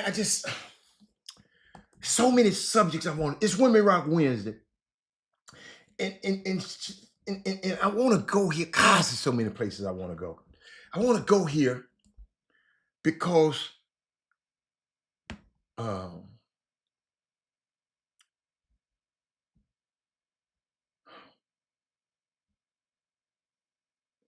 let me see. I want to share this with you. NBA, I talked about LeBron. Yeah, I done talked about that. Savannah's. Yeah, I done talked about that. We don't have to talk about that no more. But y'all, I want y'all to hear this, what this young lady said. And I don't want to stir, I didn't want to stir content, but I want y'all to hear this because I didn't want to just repeat it because I wanted her impact. But we was talking about Jasmine Crockett yesterday. Watch this. Stephen A. Smith said that Jasmine Crockett isn't doing her job, that instead of going against Trump, she should understand that he's a man in power and she should figure out a way to work with him. Stephen A. said that he doesn't like Jasmine because she sounds too street, yet he spends most of his time screaming at the top of his lungs, sounding like the world's silliest house slave. He says that her verbiage is inappropriate, yet our president says that he likes to grab women by the How appropriate is that, Stephen? Maybe Jasmine would earn the respect of Stephen A. if she sounded more like Candace Owens. Remember, Jasmine is a criminal and civil rights attorney. And Candace spends most of her time on HBCU campuses pushing Turning Point USA agenda. Now, if you remember, Turning Point USA was founded by Charlie Kirk, who said that the civil rights movement was a mistake. This is why nobody gives a about respectability politics, because as a black woman, no matter how educated you are, there will always be somebody there to disrespect you and discredit you. And it's unfortunate that it will always be a man that looks just like you. Stephen also said that D.L. Hughley is more of an activist than he is a comedian. But when you see the agenda that's being pushed on black Americans, when you understand that black Americans, especially black women, are being targeted because of the 350-something odd thousand women that have lost their jobs, you do need to be more of an activist than anything else, because somebody has to step up and say something. And Stephen, you could be doing something with your platform other than performing and bootlicking for daddy. But we understand that you need to keep your job. Stephen, you need to do just like your hairline and fall the on back. Black women have lost their jobs. People can't feed their families. Children are getting shot up in schools, and black men are being hung on trees. And the only thing Stephen is worried about is how somebody sounds. One of the few people, mind you, one of the few people that are actually fighting for us. So T Daddy Trump, please drop off some D at Stephen's door. He's been begging for it. Stephen A. Smith said that. I had to let y'all hear her. I might get flagged for that. I apologize. That was powerful. That was powerful. Y'all, there's some people saying some stuff out here. I'm going to let y'all listen to something. Let me let y'all listen to something. On the flip side, fellas, it's Women Rock Wednesday. Where my women at? Listen to this. I'm going to give you something to listen to, because I don't want to keep playing all these people information. Of Black Girl Magic is there space for black men to breathe and lead. And there is this theory that is pervasive. During this period where we've seen this attention, and most of it is earned attention, on black women, their success, their educational achievement, entrepreneurial success, etc., black men are trying to figure out their place in our communities. What once was a place of leading your household and leading your communities and being able to be that voice and be able to speak out, there are many people wondering if that role is still there or if their voice has to shrink during this era of uplift. Now, I know the quick response that people will say is, oh, well, they can coexist. Like there's nobody pushing you out. That's how I feel. And, You know, I think that the response would be that sometimes it's so loud as we praise, as we should, that many times we feel as if our accomplishments, our successes, or even more importantly, our trials and tribulations go unnoticed. And that pushes us further in the back of our homes and further in the back of our communities. And I think that's reflective of some of the things you see. What you think about that, ladies and gentlemen? Is that too powerful? On that same podcast, watch this. Because if you listen to Stephen A. Smith and you find anything other than some absolute, pure, self-hating, little dick energy nonsense from that half-witted idiot basking in the non-existent rays of his own ignorance, it is sad to me that he even gets an audience of black men. Why aren't black men right now saying, F Stephen A. Smith, we banning him, we not listening to his podcast, we're not watching his show anymore. That's what black women do. We organize. Yeah, but you asked the question why. Yes, tell me why. By the way, I love the usage of adjectives. I'm sure I messed it up somewhere. But the answer to the question why is kind of twofold. Black men showed up. We were the third largest demographic voting for. You had black women, you had Jews as a collective, and then you had black men, somewhere between 74, 76% voting for Kamala Harris. And so, yeah, it's not a large number. We still are there. But the slippage you've seen is twofold. The first is that there's been no party, no group, which for the past 20, 30 years has taken the time to listen to black men holistically. And many times we are spoken to about policy. That policy revolves around things like criminal justice. Mm-hmm. But weed. And marijuana. But very rarely do we have wholesome, fulsome conversations about the black men who are out there struggling to pay for early childhood education, child support. Right? You know, how that wages. You know, when the craziest thing is when you get locked up for child support, do you know that your child support continues to grow? Of course. Like your driver's license gets suspended. It's an unbreakable cycle. It's an unbreakable cycle, right? I mean, just opportunities, STEM opportunities. So just having a holistic, fulsome conversation around black men is something that hasn't happened. The other thing is, which is a question that we have to answer, and hopefully we'll untangle it over the next, 100 episodes. Certainly while you're here. Certainly while I'm here is, there are a lot of black men who question whether or not they have the ability to breathe and lead in an era of black girl magic. I will say, wow. I don't feel that way, but I can imagine.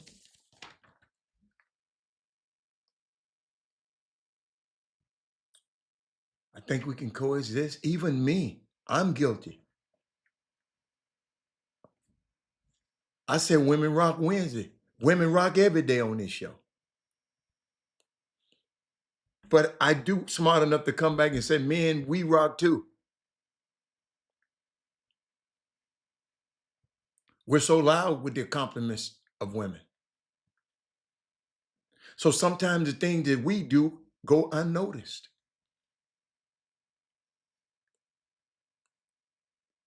They do organize. Men, we need to organize a little bit. Where are our policies? Where is our Project 2025? See, y'all gonna, hey, I'm telling you, I'm keeping notes.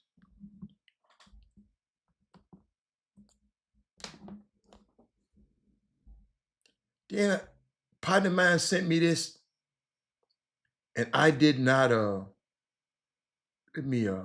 I didn't go through my cycle, through the thing that sent it through. He sent it to me, and I'm about to go and send it to my, because I want y'all to hear something. A friend of mine's son. Hold up, where I sent it to? Oh, sent it to the wrong place. I want y'all to hear this.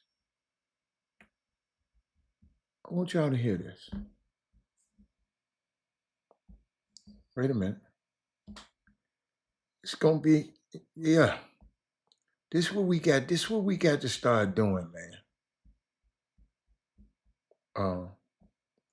So we got to start doing. Watch this. Give me 1 second.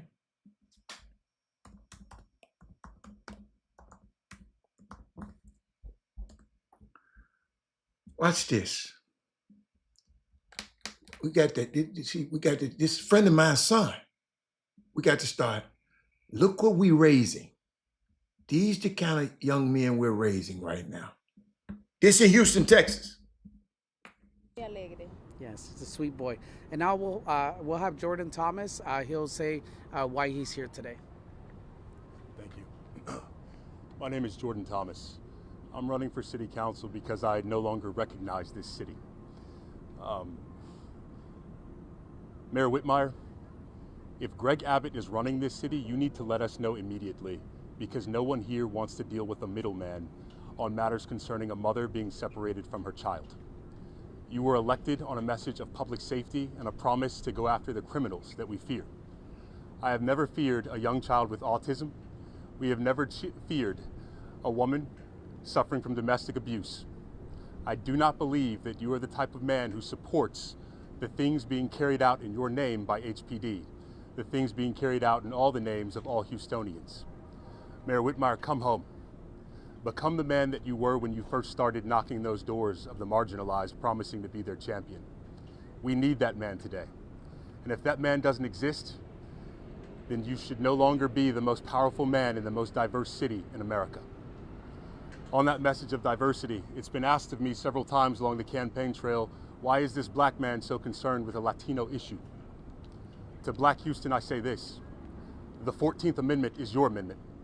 It was bought and paid for by your ancestors with their blood and toil on cotton fields. All those who trespass against it, trespass against their sacrifice and their memory. Black and brown must unite in this city in order to be the most powerful force to stop these things from happening. I believe we can still do that.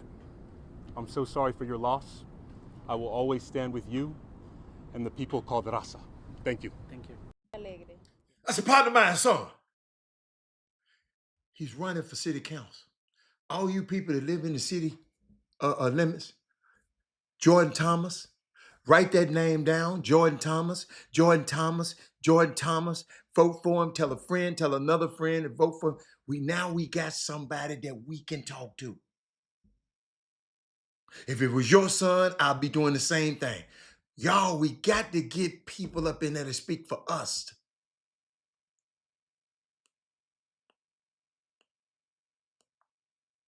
We got to, listen. If you ever hear somebody telling you not to vote, you tell them to get the hell out of here. Because not voting got you in this damn mess. So the voting for the right people can get you out of it. You have to beat them. Y'all, it's a two-party system. Don't be coming, well, let's get our own party. No, let's go do like they did. The Heritage Foundation wrote their Project 2025 and went and took over the Republican Party. The other party just laying there ready to get took over.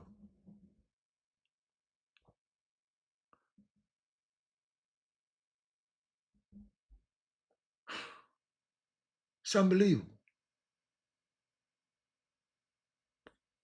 Just sitting up here thinking about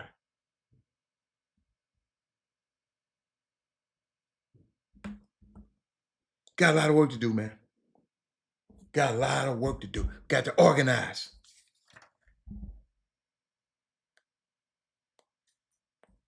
Got to organize.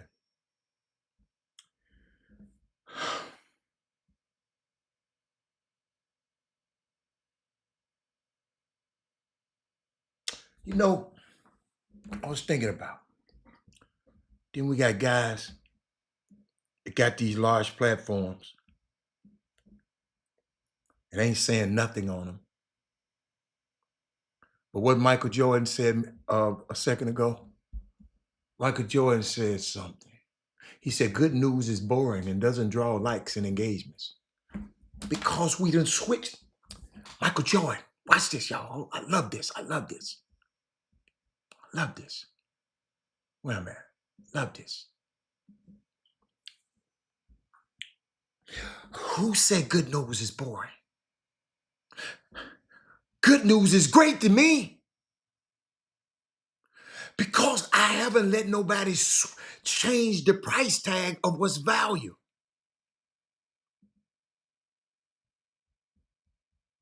Do you know what good news really mean?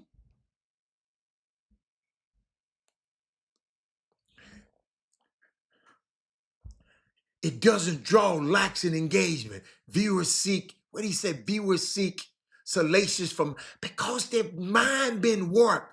Because we giving them so much of that bad stuff.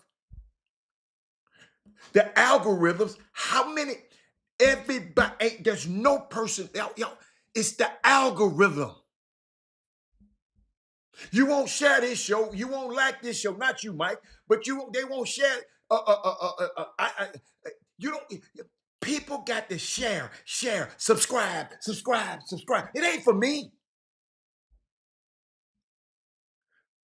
Y'all won't never hear me coming up and talking about how many followers and how many people watch the show. I just want the right people to watch this show because all them people ain't gonna do a damn thing.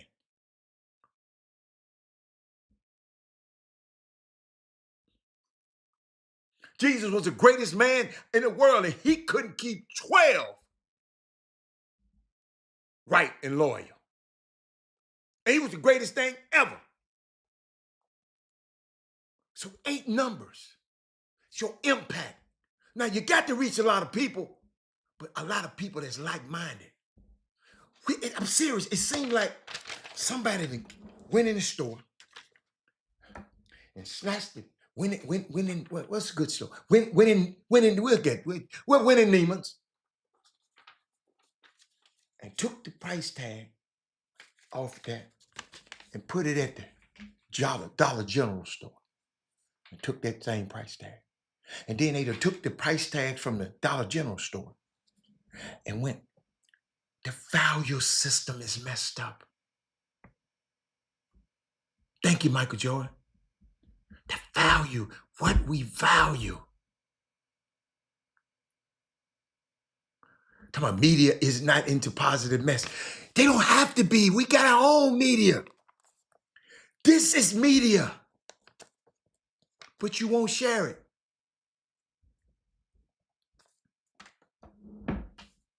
But if some ignorant is here, if I say something ignorant and around here talking about somebody and cuss something, you're going to share the hell out of that. Why?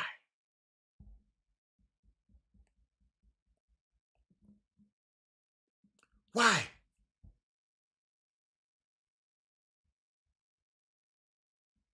The damn fool Charleston Whites come on here and say something. Everybody, grow you off the chain. Why? The value system. Summer basketball, high school basketball, value system. Y'all around here valuing what's not that important.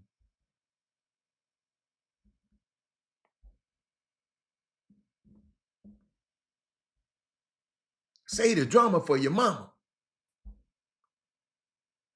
Value things that's valuable to you.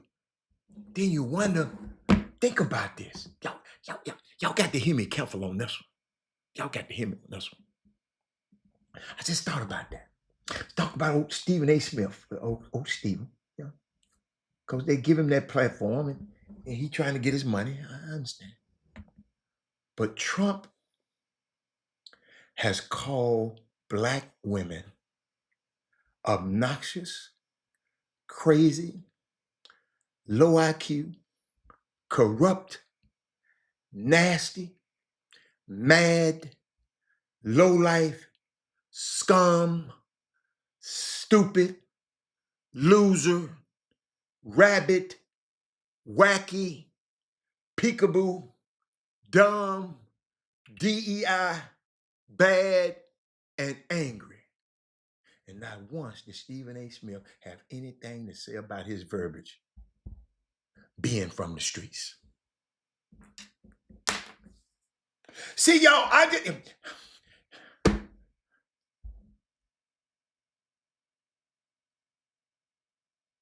our people are destroyed for lack of knowledge. Absolutely.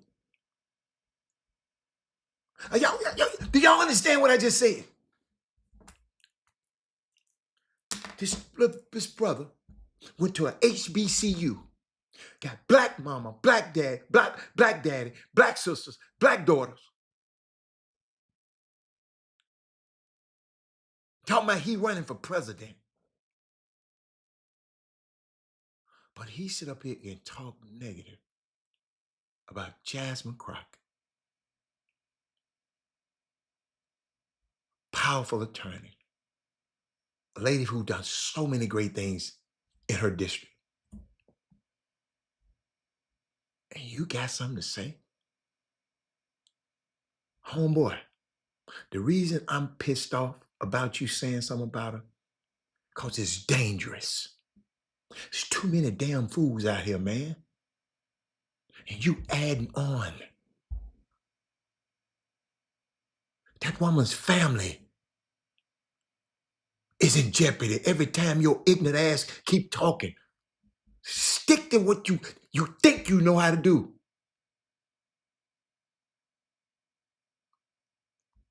They said, we done found us a good one. Every time somebody black do, LeBron, he can't stand none of them. They always go, well, I help everybody get a job at ESPN. I hate one of them kind of ninjas. I want to tell about what he done helped somebody do. Do y'all hear what I'm saying? Trump has called black women all of them names right there. I went and found them. And I ain't never heard that boy say not one word. I'm like, you got to get along. You want to get along with him.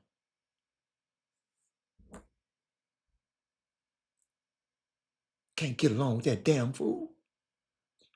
He got a plan. It's called Project 2025. And he going to go by his plan. And Jasmine Crockett and you, Mr. Stephen A., ain't got nothing to do with it either. Because hey, let me tell you something, sir. It ain't going to always be like this.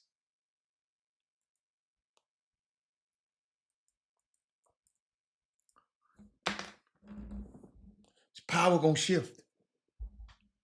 People are not just going to constantly, people's value system going to change.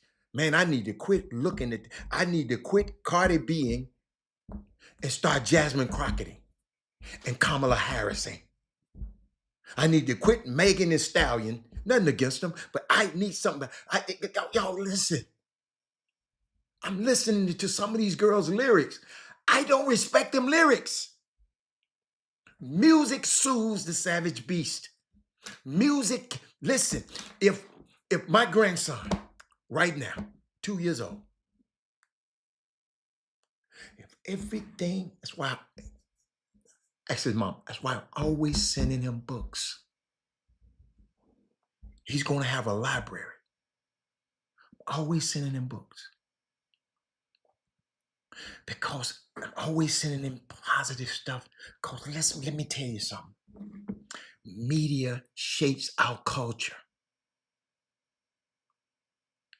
Media, this is a form of media. I'm shaping our culture when I'm talking like this. You know I know I'm shaping a culture? Because when people like y'all come on this show, and I turn it on and y'all here, because if y'all ain't here, I'm going to play golf. If y'all here, I'm going to stay on the show and got a young kid that got inspired and his family said, I want to go to Ivy League school because Mr. Hatters, I heard Mr. Hatter talking about the value of it. What if we keep doing that? Michael Joy?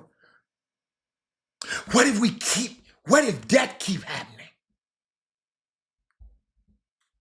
Another young kid goes off to one of them schools and bring back all of that, what they got, and don't lose your identity. I keep telling you. And make sure you tell your son, don't let your talent take you somewhere your character can't keep you. You can't go up there and let them people flip you. You got to go up there and flip them.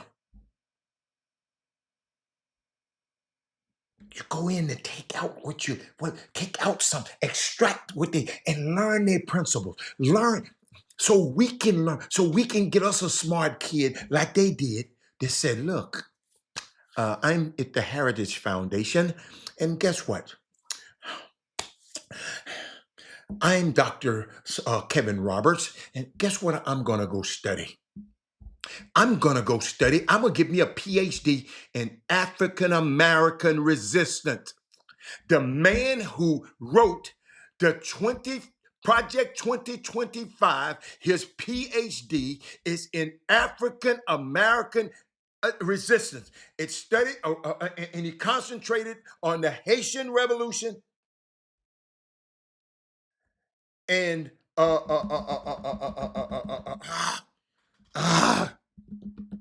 in the revolt, in the slave revolt, the slave resistance.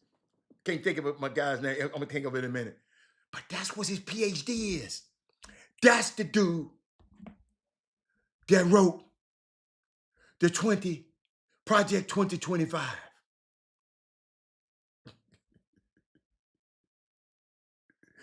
They went and got one of the intellectuals.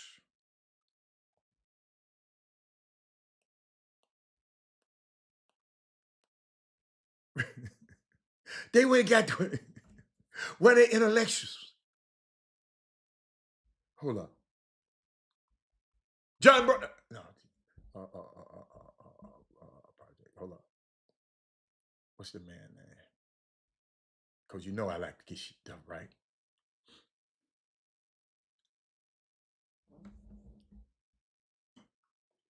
It's unbelievable. This dude, he's so brilliant.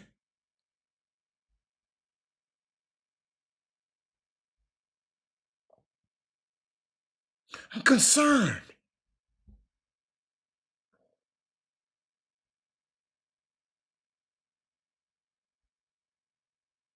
We got some things we get to talk about. We got to talk about. We got the hound. Project 2025, and I know many of you have listened to me for a length of time. I didn't mention this to y'all, but I didn't know they were that thorough.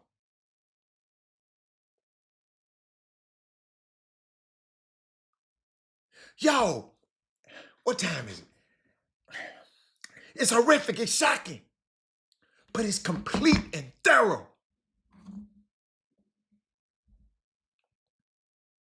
I mean, the very thorough plan for how completely demonic everything that people have been working for decades. All of the accomplishments, all the achievements of this civil rights era. We got to get some people in there. And that man is over the White House budgets. He can take, well, we don't need, yo, did y'all know this? Did y'all get me? Since April, for almost 400,000 Black women have been laid off of federal jobs. Great jobs. Laid them off, and they finna put their people in there. One stroke of the pen. Yo, these people were granular.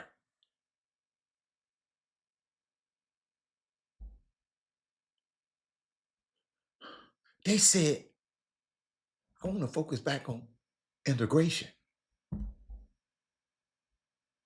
We don't like what we see, and we're going to get rid of it. We don't like them Black women vote against Trump. Let's fire him.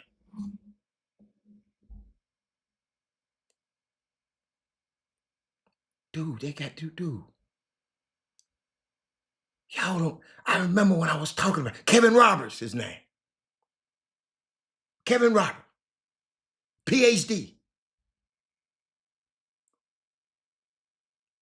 Nat Turner. Nat Turner's, that was his PhD. He studied the Haitian Revolution and Nat Turner's rebellion. He got a PhD in it.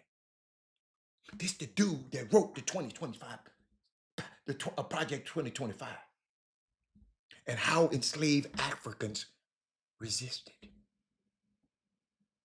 What that means, ladies and gentlemen, is 2 o'clock, but I'm about to get off. What that means is this white man who has been living his best life basically with a whole multi-page, footnoted, end-noted bibliography containing almost 1,000 pages, 922 to be exact, I read them, document on how to undo integration. And we just sit there, I don't like Kamala Harris.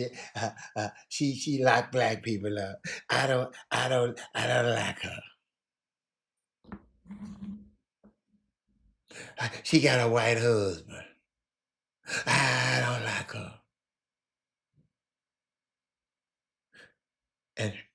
And how to undo basically everything, every social safety net that we relied on, that Adam Clayton Powell and all of these people helped build for us. He was able to do it so confidently and anticipate how we going to react. Why? Because he studied it.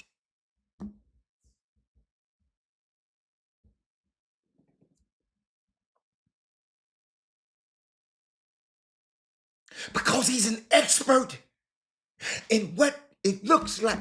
That's why we need to go be experts and find out what the hell they doing. Willie Sullivan.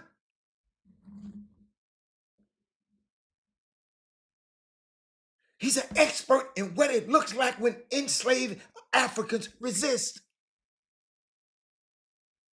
So he putting it in a situation.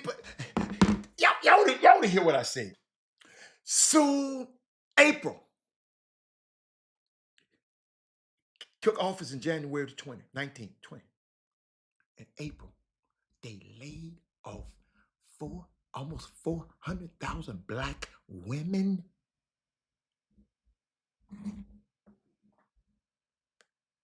And meanwhile, the person who is the key and is sitting at the head of the effort to dismantle integration, to dismantle racial integration, to revitalize the slave era and racial hierarchy, he is able to do so as confidently as he has, largely because he can already anticipate how we gonna move.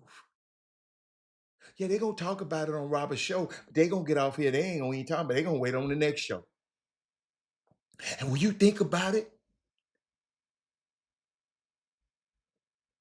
the way it really is, remind us how much of a precarious situation we in right now, y'all. Google this stuff, these facts. I'm not just telling you nothing. Because I remember when we were talking about the Project 25 and the multiple pillars. Did anybody, the 4 pillars?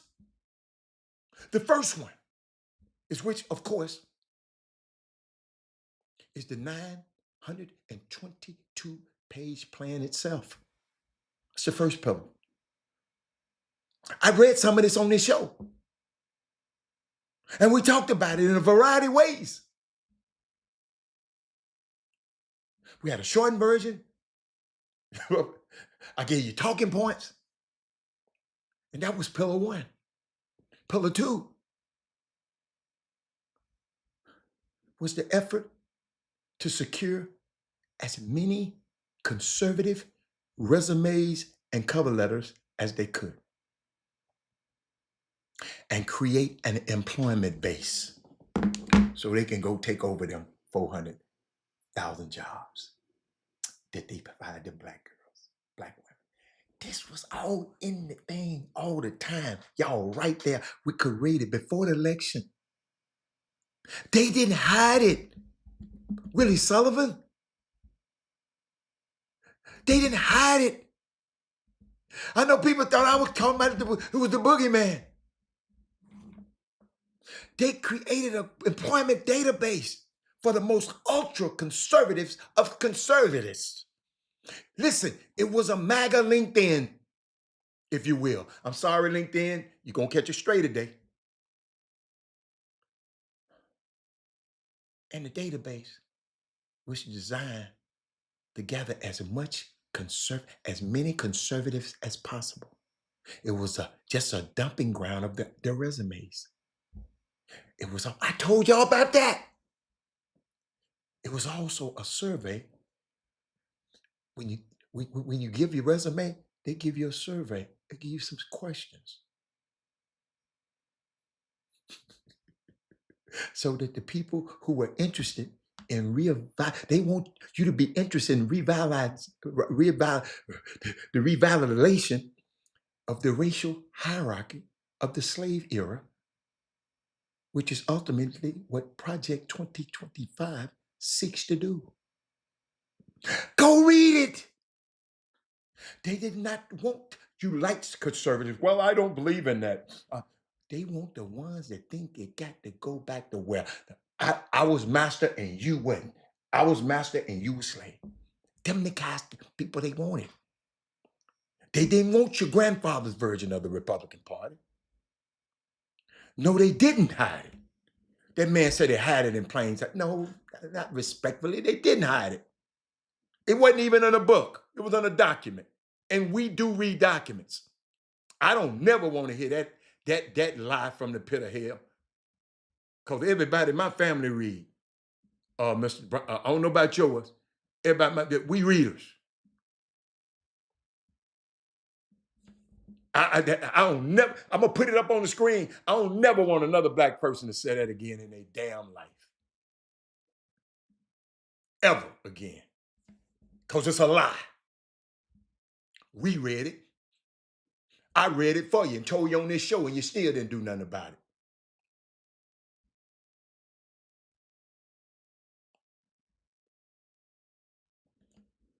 They want the most racist, watch this, conservative, Christian, national people they could find. And we know that. You know how I know that, Michael Jordan? We didn't just read the document. I also went to the database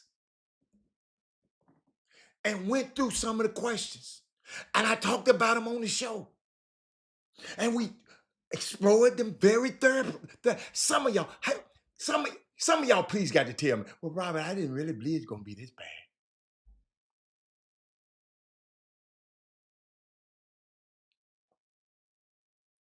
Pillar 3, Schedule F, the training, the boot camp, training of tens of thousands of people. Of people who have been submitting the resumes to that LinkedIn conservative database. They were getting trained, y'all. Because you know how I know they was getting trained, Michael? Because I saw the training videos. So you're talking to a black person that read. I looked at the video and we saw the many people in the video just happened to be the same people that was in this video, leading this video, that are part of his administration right now. And he told y'all a lie. I ain't got nothing to do with Project 2025. That's how he talks. I don't have anything to do with Project 2025. I got Agenda 47. Then you go and look at Agenda 47, it's the same damn thing. But I read it. The girl who the press secretary, they get up and lie every day, Caroline Levitt, she in a whole lot of them damn videos, y'all, talking about how to be properly trained so you can be an effective MAGA member for the Trump administration. The lady who come on there, the press conference lady, like the Korean lady was, this her.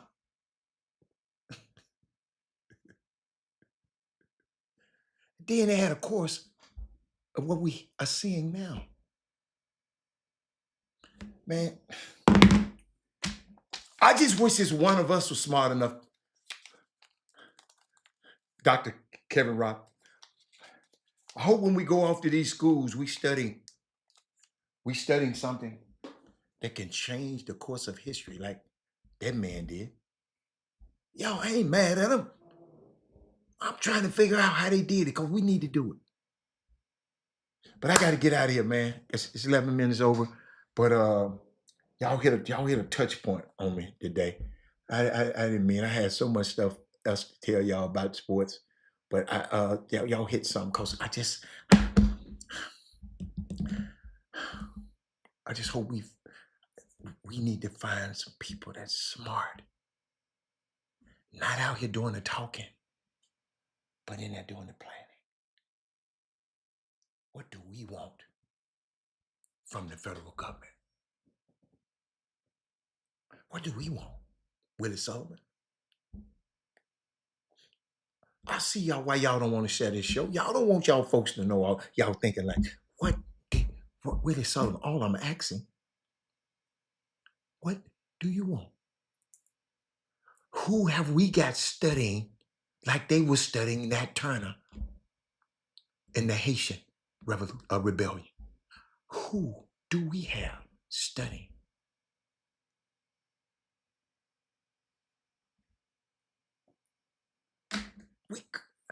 We got to reverse this thing. You fight fire with fire. You don't go there talking nice to Trump, Stephen A. Smith. No, we gonna try to grab her. He know what he said. You talking about how she need to talk to him. And he go around here talking about what he gonna grab on women. I'm out of here. I'll see y'all tomorrow.